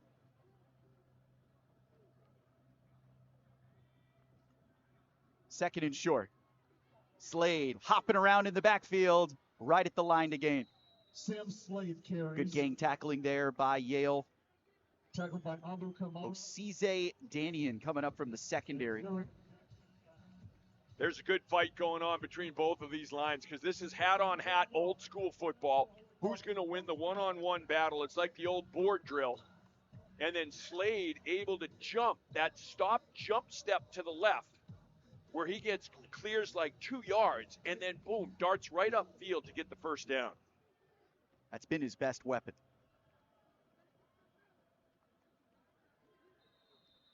Time runs out in the third quarter. Put 4 fingers in the air. We're heading to the fourth. Holy Cross still down to touchdown, but driving on the Bulldogs. 24-17, the two-time defending Ivy League champs have the lead. We still have 15 minutes to 53 in the first half today. That's the most ever scored against the Tar Heels in a half. Unbelievable offense. Congratulations to Coach Chesney. His team's 3-0. Holy Cross trying to dial up that kind of offense here in the fourth quarter. First down and 10. Pressure comes. Throw to the end zone. Receiver got knocked down, but there's a flag down in the backfield. Pazanski got knocked over. Flags down on the play. Let's see, Cam McNair was battling with someone. Joe Pazanski, again, just hanging in there, showing the toughness. Personal foul. Roughing the passer. Defense, 0. Half the distance to the goal. Osize Danian. Really bad penalty. Watch Joe Pazanski. He just hangs in. It's because it's the hits up high. Yeah. I mean, Yale's not going to like it because, again, it's not a huge hit, but it's where the hit occurs. It's up high around the head area. But, again, Joe Pazanski doesn't flinch. He stands right in there. He's ready to take the abuse to let his receiver get that extra step. Confident senior's been waiting years to be QB1 on this roster. He's got no fear. No, and he leads by example. He'll go under center. First down and goal for Holy Cross. Clairvaux sneaks through the line to the goal line. Touchdown! Jaden Clairvaux. 8-yard touchdown run, PAT to tie. There's dirty laundry on the ground. There's a flag on the play here. See if Holy Cross was lined up correctly. Oh, it's on the defense. Second touchdown of the day for Jaden Clairvaux. And that, you know what that is? That's a statement run. It is. And that's a statement to your team. We're bringing 10 guys in all along the line of scrimmage, tight formation, or 9 guys, and we're just going to play power football. You try to stop us, we're running it right down your throat. Porto has handled the elements just fine today. High snap. Great work by Norris to get it down, and we've got a tie game with 14:49 to go. Jaden Clairvaux, new feature back in the Holy Cross offense. He won't quit till he gets across that goal line. Playoff. As for Yale, they were part of a 3-way tie in the Ivy League, but I think if you ask the Yale alums after the win over Harvard in the season finale, they feel like the outright champs. 100%. Anytime you beat Harvard, they feel like champs. You know, we were talking about people checking out other college scores around the country. Tony Reno, when he's done with the game, he's going to be checking on a couple scores too. His son Dante is a freshman quarterback at the University of South Carolina. He's been taking reps with the twos. His brother Dom is the strength coach for the University of Louisville football team, the Cardinals. Talent stretching all across the country for the Oxford, Mass native who's been at Yale more than a decade. Denny on the hop. Breaks through the first level, and Porto had to pressure him out of bounds at the 45. Great return by Yale. Setting up near midfield. Yeah, the playbook's wide open right now. Where you're starting with the ball, great field position. If you're Yale, you feel like, okay, we can take a shot here. I mean, it's the world's our oyster. What do you like? I asked each of the Yale coaches what they think the key is to today's game. The defensive coordinator, Sean McGowan, said, we've got to win at the line. Tony Reno said, we've got to finish games stronger. And my favorite, Chris Ostrowski, the offensive coordinator, said, we just got to score more points. Spoken like a true OC. Yale offense has been clipping along here today. Nice tackle in the middle of the field. Denny got wrapped up. A lion's share of the carries out of the backfield. Matthew Kane took him down, piling up his tackles today.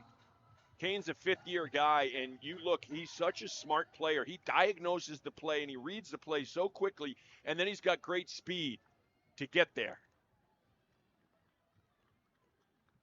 Ball at the Holy Cross 45. Shut it down. Flags before the snap.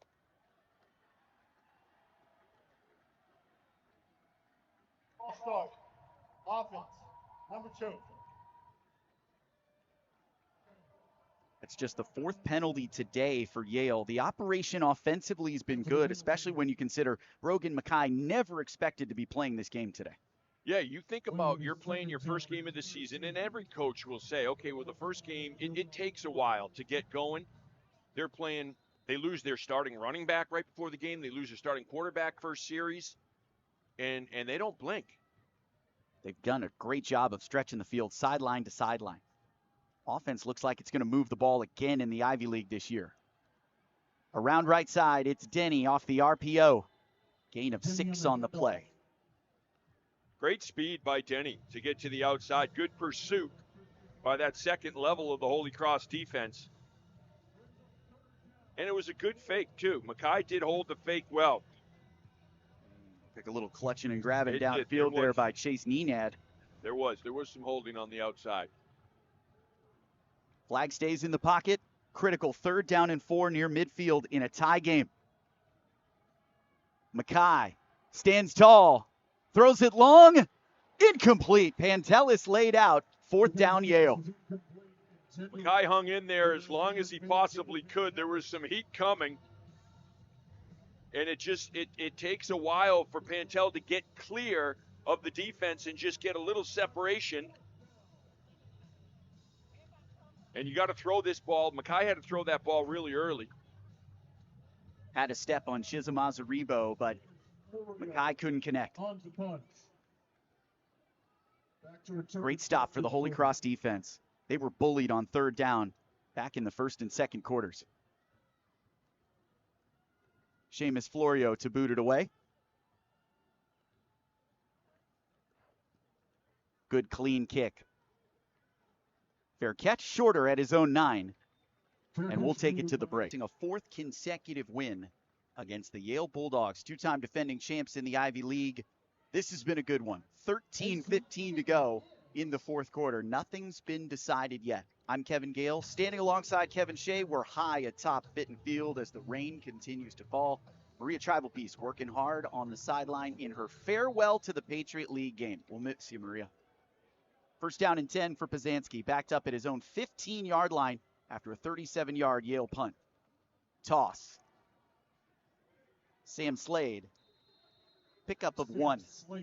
Slow developing play. Nowhere for Slade to go. Good chase down again by Osise Danian, and Dean Schaefer was there as well. We should talk more about this senior from Smithtown, New York. For the first time in Sean McGowan's defensive coordinating career, he let a player call the defense on his own, and that was Dean Schaefer. Called him a green dot. That's the new helmet communication system at the FBS level. It hasn't reached FCS yet, but you don't need it with Schaefer because he's running the show out there at linebacker. Second and long, jet action. Handoff to Mosey. Finds a little space inside and gains 1 yard. Good tackling again by Yale, rallying to the football, brings up third and long. All right, so this is not where they wanted to be, third and long, but this is where they are. And when they've had some success here, they've moved the pocket, or they've either rolled Joe Pazanski out, or Pazanski has moved the pocket on his own when he scrambled to allow his receivers to get a little bit more time downfield. Let's see what happens. Holy Cross, 4 for 7 on third down today. Much improved in the second half.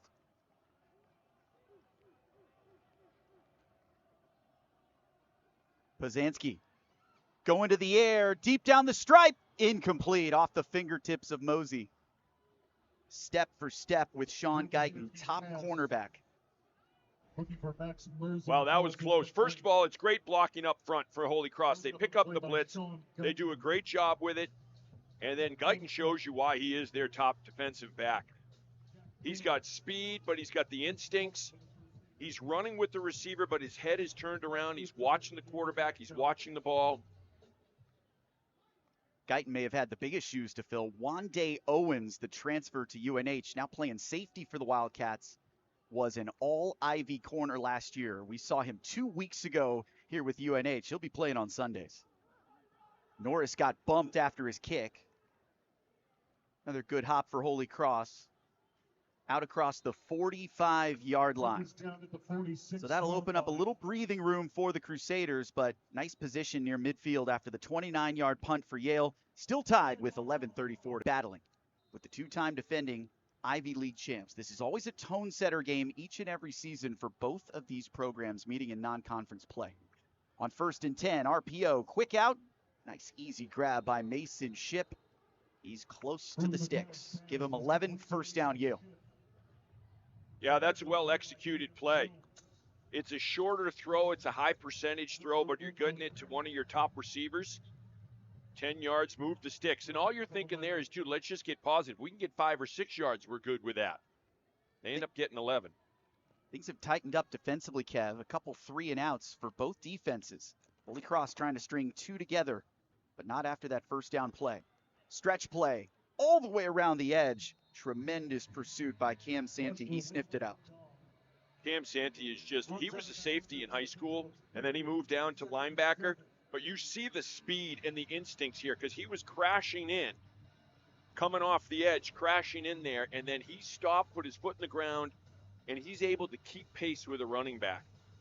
Just a sophomore from Ohio. Florida and Ohio well represented on this field today. Brogan Mackay, reserve quarterback, forced into action for Yale. Cincinnati native guiding this drive. Changing the play at the line. Here's the heat. Denny sidesteps.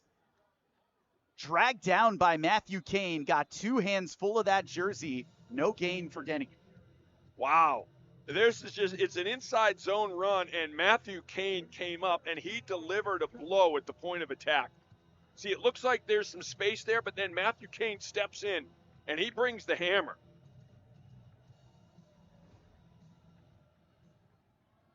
Holy Cross fans rising to their feet on the far side, stomping their feet on the Fitton Field bleachers. 3rd down and 7. Deep throw to the corner.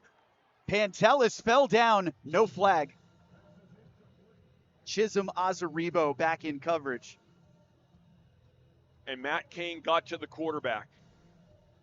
Holy Cross runs a twist up front. They get pressure on Mackay. He has to throw it maybe a little sooner than he wanted to. Yale offense is staying on the field, Kev. 4th and 7. Yale's already converted a 4th down today in no man's land at the 33-yard line. And below it dead. Flag on the far side. It's a false start against Yale. And that'll have them reevaluate this decision. They may have to punt now.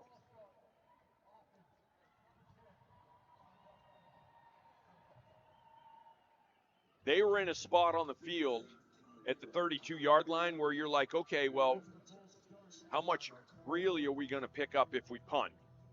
You know, what's going to be the net difference? And as one coach said, this Yale team, they have a double wing mindset. When they're on our side of the field, they'll go for it on 4th down.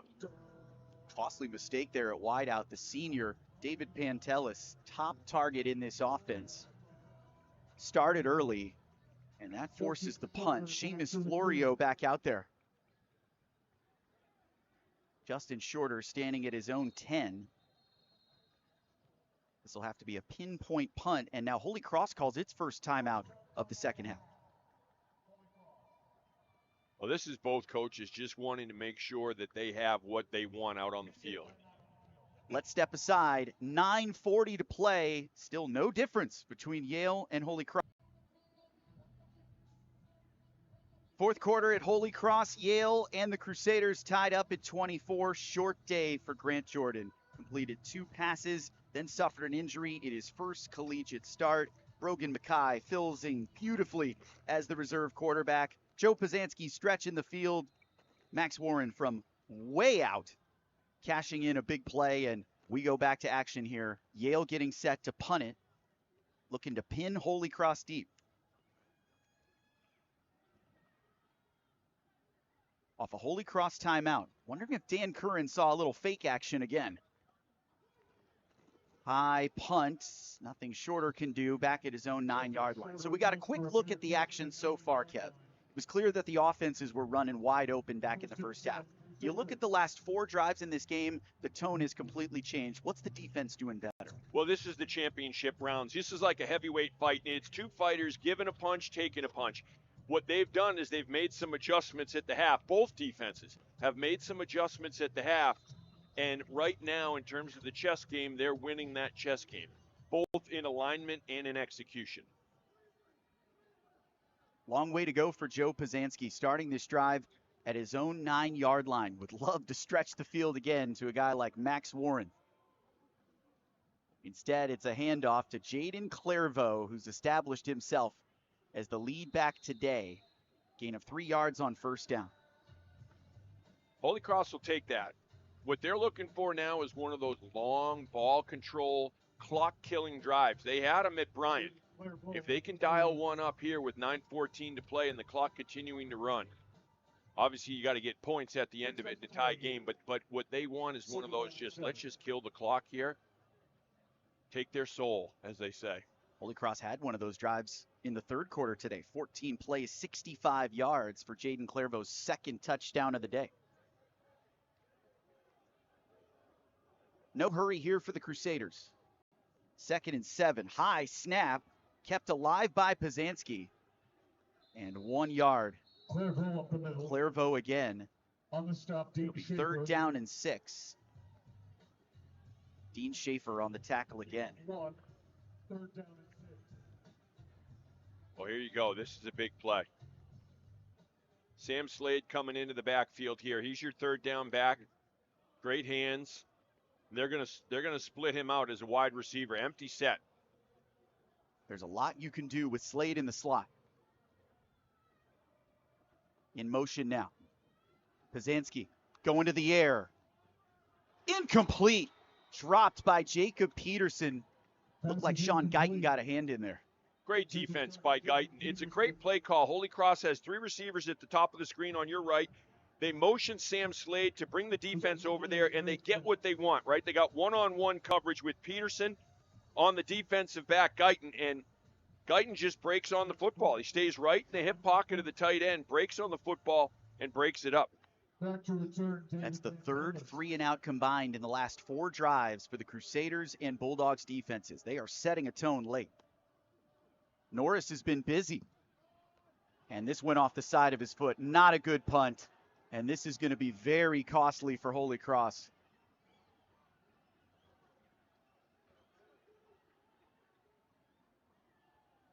Field judge still running down the sideline. He marks it at the 21.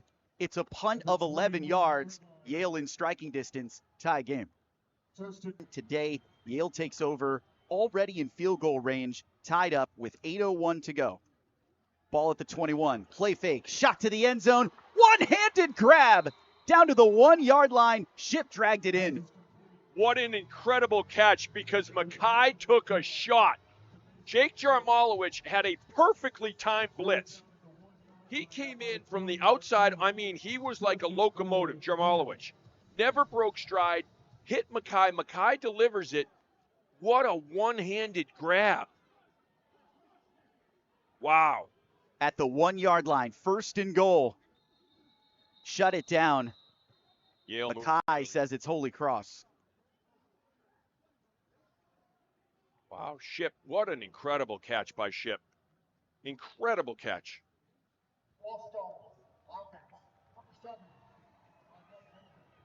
Critical penalty for Yale. That'll back it up to the 6-yard line. All right, so watch Mackay here. He gets drilled. Drilled. And then Ship with the one-handed grab. No gloves, no problem. He's gone old school in the rain. That's incredible right there. That's some 80s football. Still 1st and goal, this time at the 6. Mackay calls his own number. Can't get away. Colin Reynolds. Brogan McCowney on the carry. Wrapped up by Christian Ross. That's great discipline from that Holy Cross defense because you're figuring they're going to go to the running back, right? And so you got to be very disciplined. You got to stick with your keys and not get tricked by your eyes, and that's what Holy Cross did. Mackay pulls that out, and then he starts to run, but the Holy Cross defense was right there. Minimal gain. 2nd and goal from the 5. Denny bulldozing into the end zone. Touchdown, Yale. 1st of the season for Denny. Wow, he just kept riding a wave. He got hit about a yard downfield beyond the line of scrimmage, and he just kept pumping his legs and pumping his knees. Watch, he takes a hit right here at the 5, and then he just keeps driving. That's some phenomenal strength. Did a train just steam through Fitton Field? That's What was that horn? It sounded like a train. Did the Yale fans bring that? I don't know. They must have. Because certainly no one on the Holy Cross side's blowing the train horn. Wow. Nathan Denny. His jersey's a completely different color. He's done the hard work in the mud and the rain, just 5'9", 200 pounds. But he has set a tone in the run game with Josh Pitzenberger unavailable. Look, this backfield's going to get even scarier when he comes back from injury. He's watching from the sideline today. But the Yale Bulldogs had a lot of opportunities here in the second half to get back in front, to establish their offense like they did in the first half, and they were given a gift on special teams by Holy Cross after that 11-yard punt. Yeah, let's get another look. They're probably seeing, was his knee down, was Denny's knee down before the ball crosses the goal line? It's going to be hard to tell. I think it crosses, but man, you talk about a guy who doesn't skip leg day. Yeah. He does not skip leg day. He is just pushing the pile the whole time. I mean, he's getting a little help there from his offensive line, but Yeah, he is pushing the pile. That's big Connor Smith on the backside there. Smith played a lot more than expected at center last year due to all those injuries along the offensive line, and the senior from Medfield, Mass. is having a great homecoming back in the Commonwealth. 6:32 remaining in this one. PAT would put Yale back up by 7. As the rain continues to fall, it just has not stopped today. In 40 flags everywhere, he put it through.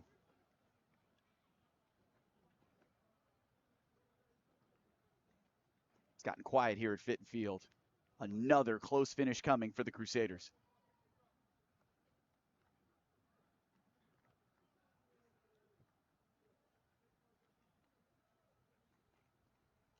Tony Reno's all the way out to the numbers, asking to decline the penalty. Good look at Tony Reno right there. And he's the same guy. He was intense as a player at Worcester State, a free safety. The play was killed before the snap. So Todd Boyd confirms offsides, causing the offense to you react. can't decline it. Penalties decline. Play never happened. All right. Tony Reno was an intense player as a free safety for Worcester State. Then he was intense as a coach and a defensive coordinator for the Lancers. And then his first stint at Yale, he was an assistant coach with Jack Sidlecki. Jack Sidlecki was the head coach. And then, believe it or not, he went to the other side of the rivalry, and he was an assistant coach at Harvard for a couple years before getting the head job at Yale. It was his head coach, Brian Collins, at Worcester State back in the 90s, who first sat Reno down and said, "What do you want to do with your life?" And he said, "The only thing I like doing is playing sports." And it was Coach Collins who helped him put together a resume, a cover letter, and start making calls. There was no internet back then, so he had to mail some letters out and found himself a job at King's College down in Pennsylvania, where later Bob Chesney coached. This time it counts. Cue the train whistle. It's 31-24 Yale with 6:32 to go. I had to double check that it was in the stadium because I thought, yeah. No, I was sort thinking of the same severe thing. I weather mean, alert? there's trains going through Worcester, but like, I don't know how someone, I guess you smuggle it in. I don't know that you're necessarily getting frisked for a train whistle when you come in here. Here's the Tony Reno file, man. Third most wins in school history with Walter Camp. He is tied with. I mean, you talk about legends in college football. And they have won 4 of the last 6 Ivy League titles Yale has. And as you mentioned several times, they're going for their 3rd straight Ivy League title. comes from a small town, Oxford, Mass. It was even smaller when Coach Reno was growing up there. He said, we had 2 stoplights, one with 3 colors, one was just blinking. So he said, I don't really count that one. It was known for Carl's Oxford Diner. They had a diner, they still have it, in Oxford, where you would go there, and if you looked like you were getting ready to finish the plate, they would put more on. They almost took it personally that no one was going to eat the amount of food they'd give to them, and if you looked like you were going to beat them, no, here comes a helping of beans, home fries, more eggs, whatever it was. Legendary place, Carl's Oxford Diner. And the Reno family is legendary in Oxford. Tony and then his brother Dom, who was the strength coach with the New York Giants, who's now with Louisville. Football runs in the family. It's always a happy homecoming for Tony Reno back here in Central Mass. High, short kick. Crosetti with some space between the hashes. Out to the 39-yard line.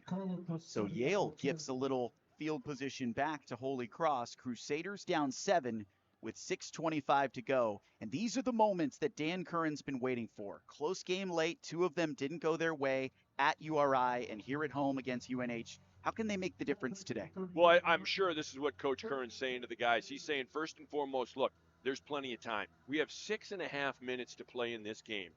Take your time. Be patient. Take what's there. We don't have to get it all in 1 or 2 plays. 200 yards through the air for Pazanski, but he's just 9 for 20 in completions. On 1st and 10, steps out of the pocket, pump fake, and levels the shoulder for 7 yards. I know coaches don't love that. Joe Pazanski's hops right not back sliding. up. Yeah, no, he doesn't. He's not going to slide. And I blame Matt Sluka for that. Well, you talk about an ultimate competitor, like in the mold of Matt Sluka. He's an ultimate competitor. Do we say let Pazanski be Pazanski like we did with Yes. Sluka? Sluka's going to sluke. Matt Sluka has led UNLV to its first ever top 25 ranking in FBS. What a star. Quick hitter across the middle. That's short. Yeah. One-hopped it to Byron Shipman, and that brings up a 3rd down and 2. Rain's starting to pick up here, too. The rain is definitely picking up right now. But with 5:47, there's still plenty of time in this game. I know they would love to get the first down here, but what I'm saying is this isn't a 4-down territory, I don't think, right now. Clairvaux in the backfield.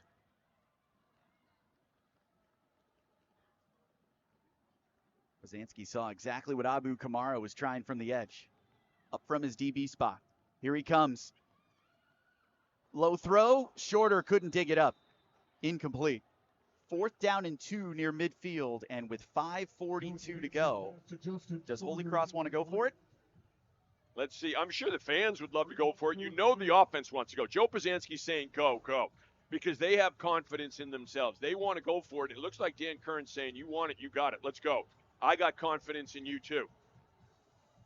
Dan Curran called plays for a long time at Merrimack. He knows when to trust an offense. 3 and outs heading into this drive for Holy Cross. Trying to convert now on 4th down. Posanski to throw. Low. Shipman got it. How did he make that catch on the logo? 1st down, Holy Cross. He was like a center fielder sliding and making the catch. Yale came with the all-out blitz, just straight man coverage. Joe Posanski, good job. The line gave him a little bit of time. He hung in there. Yale's going to call a timeout. He hung in there, and he delivers it, and you want to throw that low over the middle because you don't want that popping up where it can be picked off. What a great catch by Byron Shipman. Just the 3rd catch of the season for Shipman. What a clutch play. And you know what? Byron Shipman's a guy that he does all the little things. He'll block downfield. He'll come down and he'll block a linebacker. And then he's not a guy that cares whether he gets a lot of catches, where he gets a lot of stats. He's going to do whatever he can to help the team win. He just came up with a huge grab right there. I mean, that is a huge, huge grab. One of the things he's always done best is make catches in traffic. Yeah. But rarely that low to the ground. Usually we thought more as a jump ball getter, a guy who could handle size and speed at the edge. But that time he went down to the ground. We've seen Holy Cross do that quite a bit this year. Charlie Mullally, last time we were here, I swear he was diving on every catch he could get. These guys are very confident going to ground. And in this possession-heavy pass game that Joe Posanski's running, that's a critical skill to have. And Byron Shipman, he is a senior. You only get so many more home games, so many more chances to make a memory on Fitton Field. That's going to be a memory that he'll always have. Coming up with a clutch 4th down catch, picking it right off the blades of the grass. That's as clutch as you get a reception. Byron Shipman right there, number 11. And again, he's a guy he's had to overcome injuries too. He's lost 2 seasons with knee injuries. He's worked so hard to get back. Another great story of a Crusader staying patient and making the most of an opportunity. Just like Joe Posanski at quarterback. 1st down and 10 in Yale territory. Wide snap. Good grab in the rain. Throws it deep down the sideline. Another great catch. Max Mosey off a perfect throw from Posanski back in the red zone. This is Max Mosey's resume tape today. He's going to be sending this around the horn. I mean, first of all, Joe Posanski, great job grabbing the snap. And then he just hangs a perfect ball up there. Max Mosey, he's thinking you got the sideline, you got the defender, you got the rain. He's dealing with all kinds of things. Great concentration, hauls it in. A true hands catch.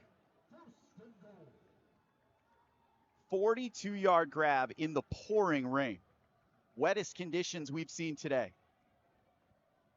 Clairvaux takes it right up the gut. Stops short after 2. You think Max Mosey's okay right now with the decision to switch him to wide receiver? I bet. Because he wasn't happy about it at first, like most quarterbacks aren't. They want to play QB. But he certainly will take it now. Chris Grotzky said to him, hey, listen, I'm telling you right now, you could be a Wes Welker. You could be a phenomenal receiver, and you could have a great career. And he dove right into it. He embraced it, worked his butt off in the weight room. Now the leading receiver the last 2 games for Holy Cross. He is embracing that wide out roll. Bunched up tight on 2nd and goal.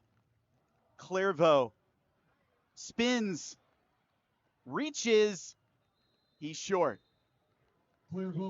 Yeah, he's battling. One of the guys that's clearing the way up there for him, another Oxford guy, is Cam Nolan. Cam Nolan went to St. John's. He was a teammate of Sean Sullivan. 61, you see up there, pushing some bodies around. His mother, Kristen Croto, phenomenal basketball player at Oxford. She played with Carla Berube, who went on to play at UConn and won several national titles. His dad was a great football player at Clinton. 3rd and goal at the 2. Clairvaux, he's in! 3rd touchdown of the day. Holy Cross can tie with a PAT. You know what this is? This is an attitude touchdown. It's 3 straight times. We're going to run the ball from where we are, and we're going to score on the ground. We're not going to throw it. We're not going to do any kind of trick play. We're going to line up. We're going to run straight ahead, right at you, strength on strength. And it's just great blocking up front. Tremendous blocking. And Clairvaux was not going to be denied. Entered this game with 1 touchdown run. He's got 3 more today. Number 31 back in the end zone, and this game is tied at 31 with 3:35 to go. What an answer by the Holy Cross offense. Coming off 3 straight 3-and-outs, they cash in an 8-play, 61-yard touchdown drive led by Joe Pazanski. That's a money drive. It's all on the line. Who's going to step up? And that's why you practice in certain conditions. It's why you try to put as much pressure on yourselves in practice and to compete as hard as they do, so that when you get to a game situation like that, you're just falling back on your training. And that's what they did. But you see the steady hand, right? And you talk leadership, and so much of football is leadership. The quarterback is the ultimate leadership position. Joe Pazanski doesn't waver. He keeps the confidence with his team. He keeps a calm amongst that group and a belief. We got this. And then you have a coach like Dan Curran who has their back and says, listen, we're going for it on 4th down because I believe in you. And then when we get down to the goal line, boys, we're going to run it. Offensive line, tight ends, we're on your back. Dan Curran has to love this fight in the second half, looking for his first home win here at Holy Cross. Crusaders are jumping on the sideline. Denny in the pouring rain takes it at the 12. Gallops through a tackle and pushed out at the 38-yard line. Look out along that slick sideline. Denny's an impressive player. He really is an impressive player. 26-yard return. Denny has done it all today.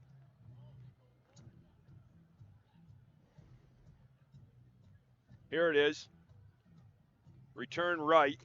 And he just finds a little seam, and he's able to get to the outside, gets poked on the sideline. As usual, you got some battles, some individual battles going on behind the play on special teams.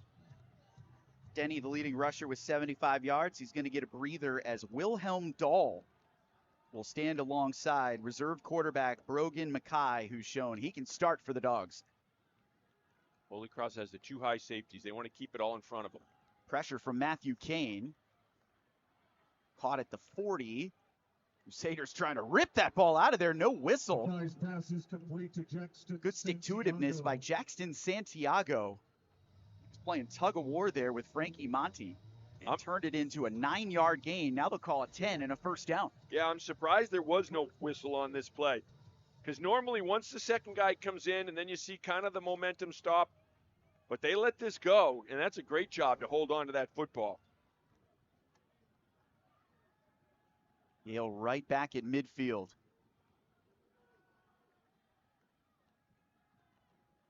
Pressure off the edge. It's Monty, and he makes the tackle.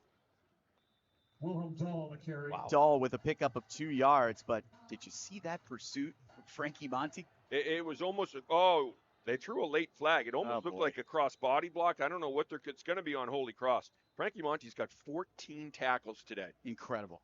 Tackle made by Frankie These Monty. late penalties are This just one's going to be killing killer. Holy Cross. This could be 15. This could be a 15-yarder because it's a dead ball. I mean, that has been the story of this game. Yes. Extending drives, giving Yale prime field position. It's becoming a problem. It would be 2nd and 8, which if you're Holy Cross's defense, that's what you want. Let's see what they're doing or what they're trying to call. It's Christian Ross is pleading his case.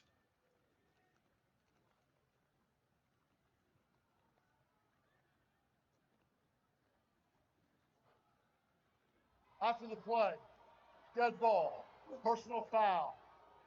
Defense, number 18, 15 yards. Christian Ross called First for the down. personal foul after the play. Let's see, it's number 18.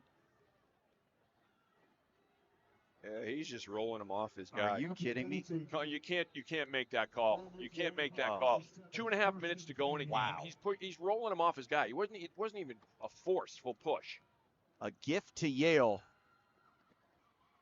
Wow. Santiago You can't- again with the catch. And now Yale can play with the clock. All the Bulldogs need is a field goal here late to Look at walk Mackay. out with a soggy victory. Mackay's flexing his hand a lot. Maria Tribal Piece did say that they were working on his hand during the game. You can see him flexing. I'm Kevin Gale, joined by Kevin Shea and Maria Tribal Piece. Crusader fans still jolted by that personal foul call. Didn't look like much by Christian Ross, but that has given Yale a golden opportunity to win this game late on the road. Yep. It was a bad call, but again, can't cry about it now. If you're Holy Cross, you just got to bow up. You got to deal with adversity. 2nd down and 3. Holy Cross backed up, bringing the heat. Denny, nowhere to run. Chased down by Cam Santee. Denny on the rush. Cam Santee, what an athlete he is. And again, he was a safety, moved up to linebacker. We were talking about it during the week. I said, Brian Urlacher was a safety and moved up. He goes, I know, that's one of the guys I think of. But then being an Ohio guy, I also like some of those guys, some of the legends from Ohio State, the Bosa brothers. But man, you talk about a guy hunting his prey like a lion on the plains of the Serengeti. He just hunted his prey.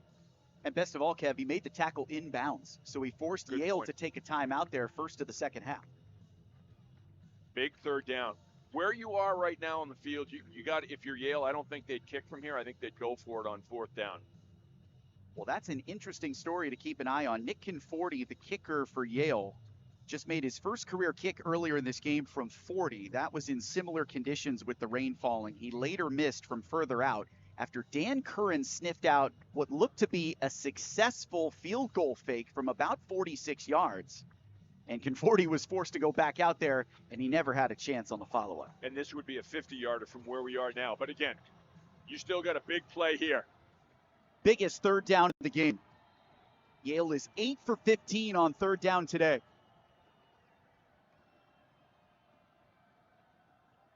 Mackay with time. Fires! Nearly intercepted. Good diving effort by Cameron Mills. 4th down Yale at a really tough spot. A field goal from this distance is probably too much for Conforti. And look at Joe Townsend, 45. He was 210 pounds when he came on campus. Just a tall, skinny defensive lineman. Through his work in the weight room, he's 250. Chris Grotzky loves what he has done. The effort he puts in, the consistency that he has put in the weight room for these past couple years. Transformed himself. Fitton Field is going wild. 4th down for Yale. Mackay over the middle, incomplete. There's the flag. Defensive pass interference on Holy Cross. The Yale drive continues, and Crusader fans are going to hate that. Oh, yeah, they are. The umpire did not call it. He was right there. It was the linesman who called it, and that's where Holy Cross is going to be upset. Pass interference. Defense, 21. All be placed in the spot of the foul. 1st out. Curtis Harris Lopez. Well, that's what they're going to say. So Holy Cross bringing some heat here. Throw across the middle, and you can see the arm. The right arm does hook the receiver. It does hook the receiver a little early. But they're going to be upset, Holy Cross, because the umpire is in good position right there, and he doesn't make the call. But again, it's how you deal with adversity, right? Okay, how do? You step up. What are you going to do? A lot of times you can get away with that little arm hook tucked away on the backside. Not this time. First down and 10 for Yale inside the 30. Still some work to do to make this a manageable field goal for Conforti. Pressure again from the Crusaders. Mackay skies it to Pantelis. What a grab inside the 10. And that should put Yale in prime position to win it with a field goal. Yeah, they will. Pantelis with just a great grab. And it's a great throw. Mackay throws it up there because you have to contend with the sideline. You want to keep it in bounds. Pantelis goes up, secures it. That's a money throw and a great catch in tough conditions and with a good lot of coverage pressure. By Azaribo. Yep. 20-yard pass and catch. Clock's running, less than 1:20 to go. Yale's in no hurry now. And Nick Conforti, the junior from Livingston, New Jersey, warming up on the sideline to try and win it. Handoff, Denny, muscled down at the 7-yard line. Frankie Monty on the tackle. Holy Cross calls it second time out of the half after Colin Reynolds made the tackle. So the Yale Bulldogs, each and every year, just like every Ivy League team, school starts, they're watching everybody else play games. There's a week 0 now in FBS. Right. So there's teams playing the third week of August. They sit around and they wait. They wait. And they wait. And I asked Tony Reno, isn't there some benefit to that? You're healthier. Holy Cross is banged up. He said, I never see a positive. You ask Dan Curran, he says they're freshmen. They're ready to go. They'll have the opportunities to win late because they're in better shape. How do you see it, Kevin? Since 1997, whenever I've asked that question of Ivy League coaches and Patriot League coaches, who has the advantage? It all depends on which side of the ball you land on. If you're Holy Cross, you say, well, look, they got film on us. They got tape on us. They know what we do. If you're Yale, you say, well, we haven't played a game. We don't have any experience. They have the game experience. There is positives and negatives on both sides to it. Luckily, they've been bailed out by Brogan Mackay after the injury to the starter, Grant Jordan, at quarterback. He has been clutch. Denny nearly broke through for the go-ahead score. It might be better that he went down before the goal line just to kill off the clock. Matthew Kane made the stop. Yeah, but I do think if you're Holy Cross's defense, you want to hold them. You want to force the kick. With these conditions, it's a lot like if they scores right there, you say, well, you'd have 53 seconds. Well, 53 seconds to then go down the field with no timeouts and try to get a touchdown. I would rather try to hold him and then make the kicker make a pressure kick with bad footing in a rainy day. It's been raining start to finish in this game. That's what I would do if I was a coach. I would think, let's make the kicker make a pressure kick. Yale calls it second time out of the half with 16 seconds to go. They'll make a call for a critical third down and goal. Holy Cross is now out of timeouts. So another close game. Those first two games, Holy Cross, if they could have just scored 23 points, that would have been enough based on what the defense had done. Today, Yale just kept that Holy Cross defense out there for too long in the first half. You could see that they started to wear in the second half. And that backfield, led by Nathan Denny today, has really set a tone that will be carried throughout the season. Denny, 28 carries and a touchdown. Well, you know what will be interesting here? Does Yale run the ball, or do they just keep it in the middle of the field? Do they run and try to go straight ahead or try to go to the side? Because do you want your kicker straight on? I would. And also, do you risk, if you're Holy Cross right now, if they run the ball, you're just trying to rip the ball out. Right now, it's all or nothing. 16 seconds left. Rip it out. Third and goal. Denny, touchdown! Yale takes the lead with 12 seconds left. Bring it the middle for a little touchdown.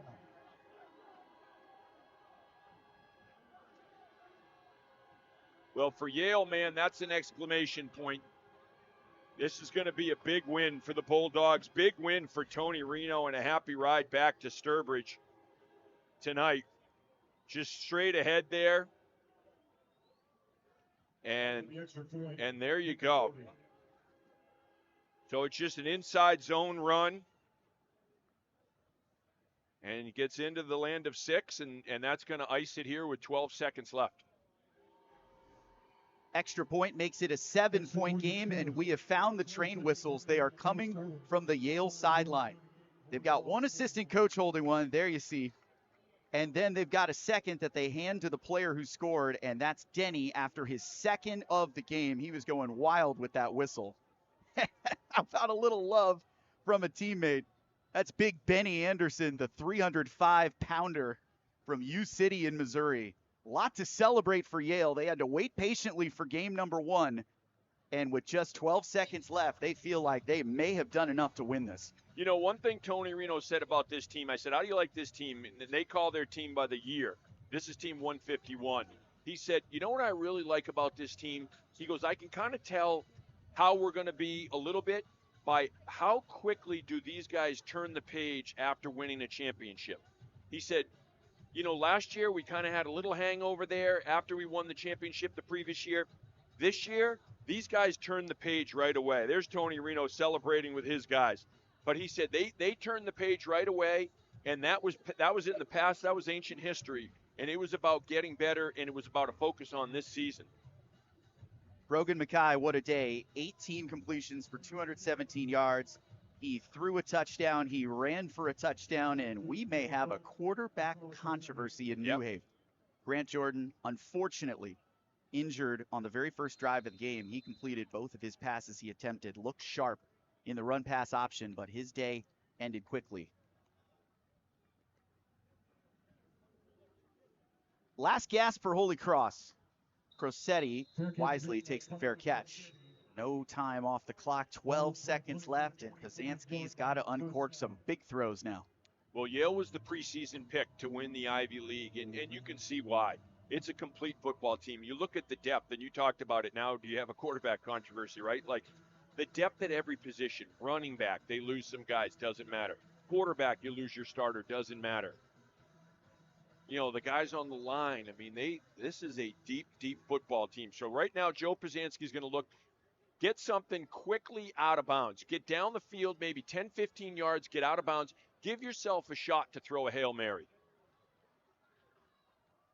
Seconds are precious now. Trips to the left side. Pazanski, he's got to go. Throws it long. Caught at the 43-yard line in Yale territory. That's Peterson. Holy Cross with a chance now. 4 seconds on the clock. They've got to spike it. That freezes the clock. Clock operator here at Holy Cross let an extra second go. Yeah, you can't do that. Not at home. That's supposed to be your guy. They got a shot. That's all you want. You got a shot. Look at Joe Pazanski down the field.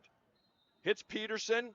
He might even got a hit before he caught that ball. But again, doesn't matter. You're going to take the yards there where the ball is. So Yale takes a timeout. All right, so you got Peterson, who's 6'4", but he's got these really, really long arms. He's like a 6'7" guy. I think you get him. You get Byron Shipman. Yeah, best in traffic. And then you just kind of let it go. You look for that Jalen Coker from against Buffalo, right? But the big thing is Holy Cross is giving themselves a shot. So again, think about the resiliency of this team. Yale scores with just a couple seconds left. Holy Cross drives the ball downfield, and now you have a manageable Hail Mary. Joe Pazanski will be throwing this ball from around the 50, and he's got a cannon of an arm, so that's nothing for him. But what it does is he can throw it high, even if he gets pressured, and it's going to give the receivers time to get down the field and in the end zone. Because one thing you want to make sure is that the ball is going to land in the end zone. We know Pazanski has the arm strength. He has stretched the field today. He showed it to us last season at Fordham.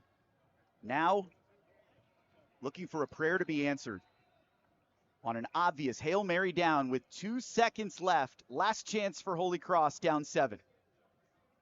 Pozansky waiting for his receivers to get deep. Throws it as high and far as he can. Knockdown, Yale wins. And it's knocked down incomplete, intended for Jacob Peterson. A late touchdown drive by Yale That's the end of the game. lands the dagger. Denny with 2 touchdown runs. 31. Brogan Mackay, 217 yards through the air. Yale is 1-0 as the 2-time defending Ivy League champs. And it's a third last-minute heartbreaking loss for Holy Cross this season. The Crusaders dropped to 1-3 in the Dan Curran era. That's an entertaining football game. I know for Holy Cross, they're going to be gutted because it's another one of those close football games. But I think they learned a lot about this football team today and how they responded to adversity, how they took a punch and delivered a punch back. This is a very talented football team. I said this going into the season. They could start the year 1-4 and still be a really, really good team. It's just the way their schedule is. They're playing the iron. And I still think that way. And the ticket is still win the Patriot League. No question about that. Holy Cross rattled off 28 unanswered points last week to build a commanding lead at Bryant and give Dan Curran his first win as the Crusaders head coach. He'll have to wait for win number 1 at home. Looking ahead, it's a trip to the Dome next week, an FBS opponent, 12 p.m. kick on ACC Network Extra. That's streaming only. It's not available on TV. That Syracuse team lost to Stanford last night. First ACC win ever for Stanford. Interesting back-to-back. The Orange host Matt Sluka and UNLV, the former Holy Cross quarterback, the week after the Crusaders come to town to try to play spoiler.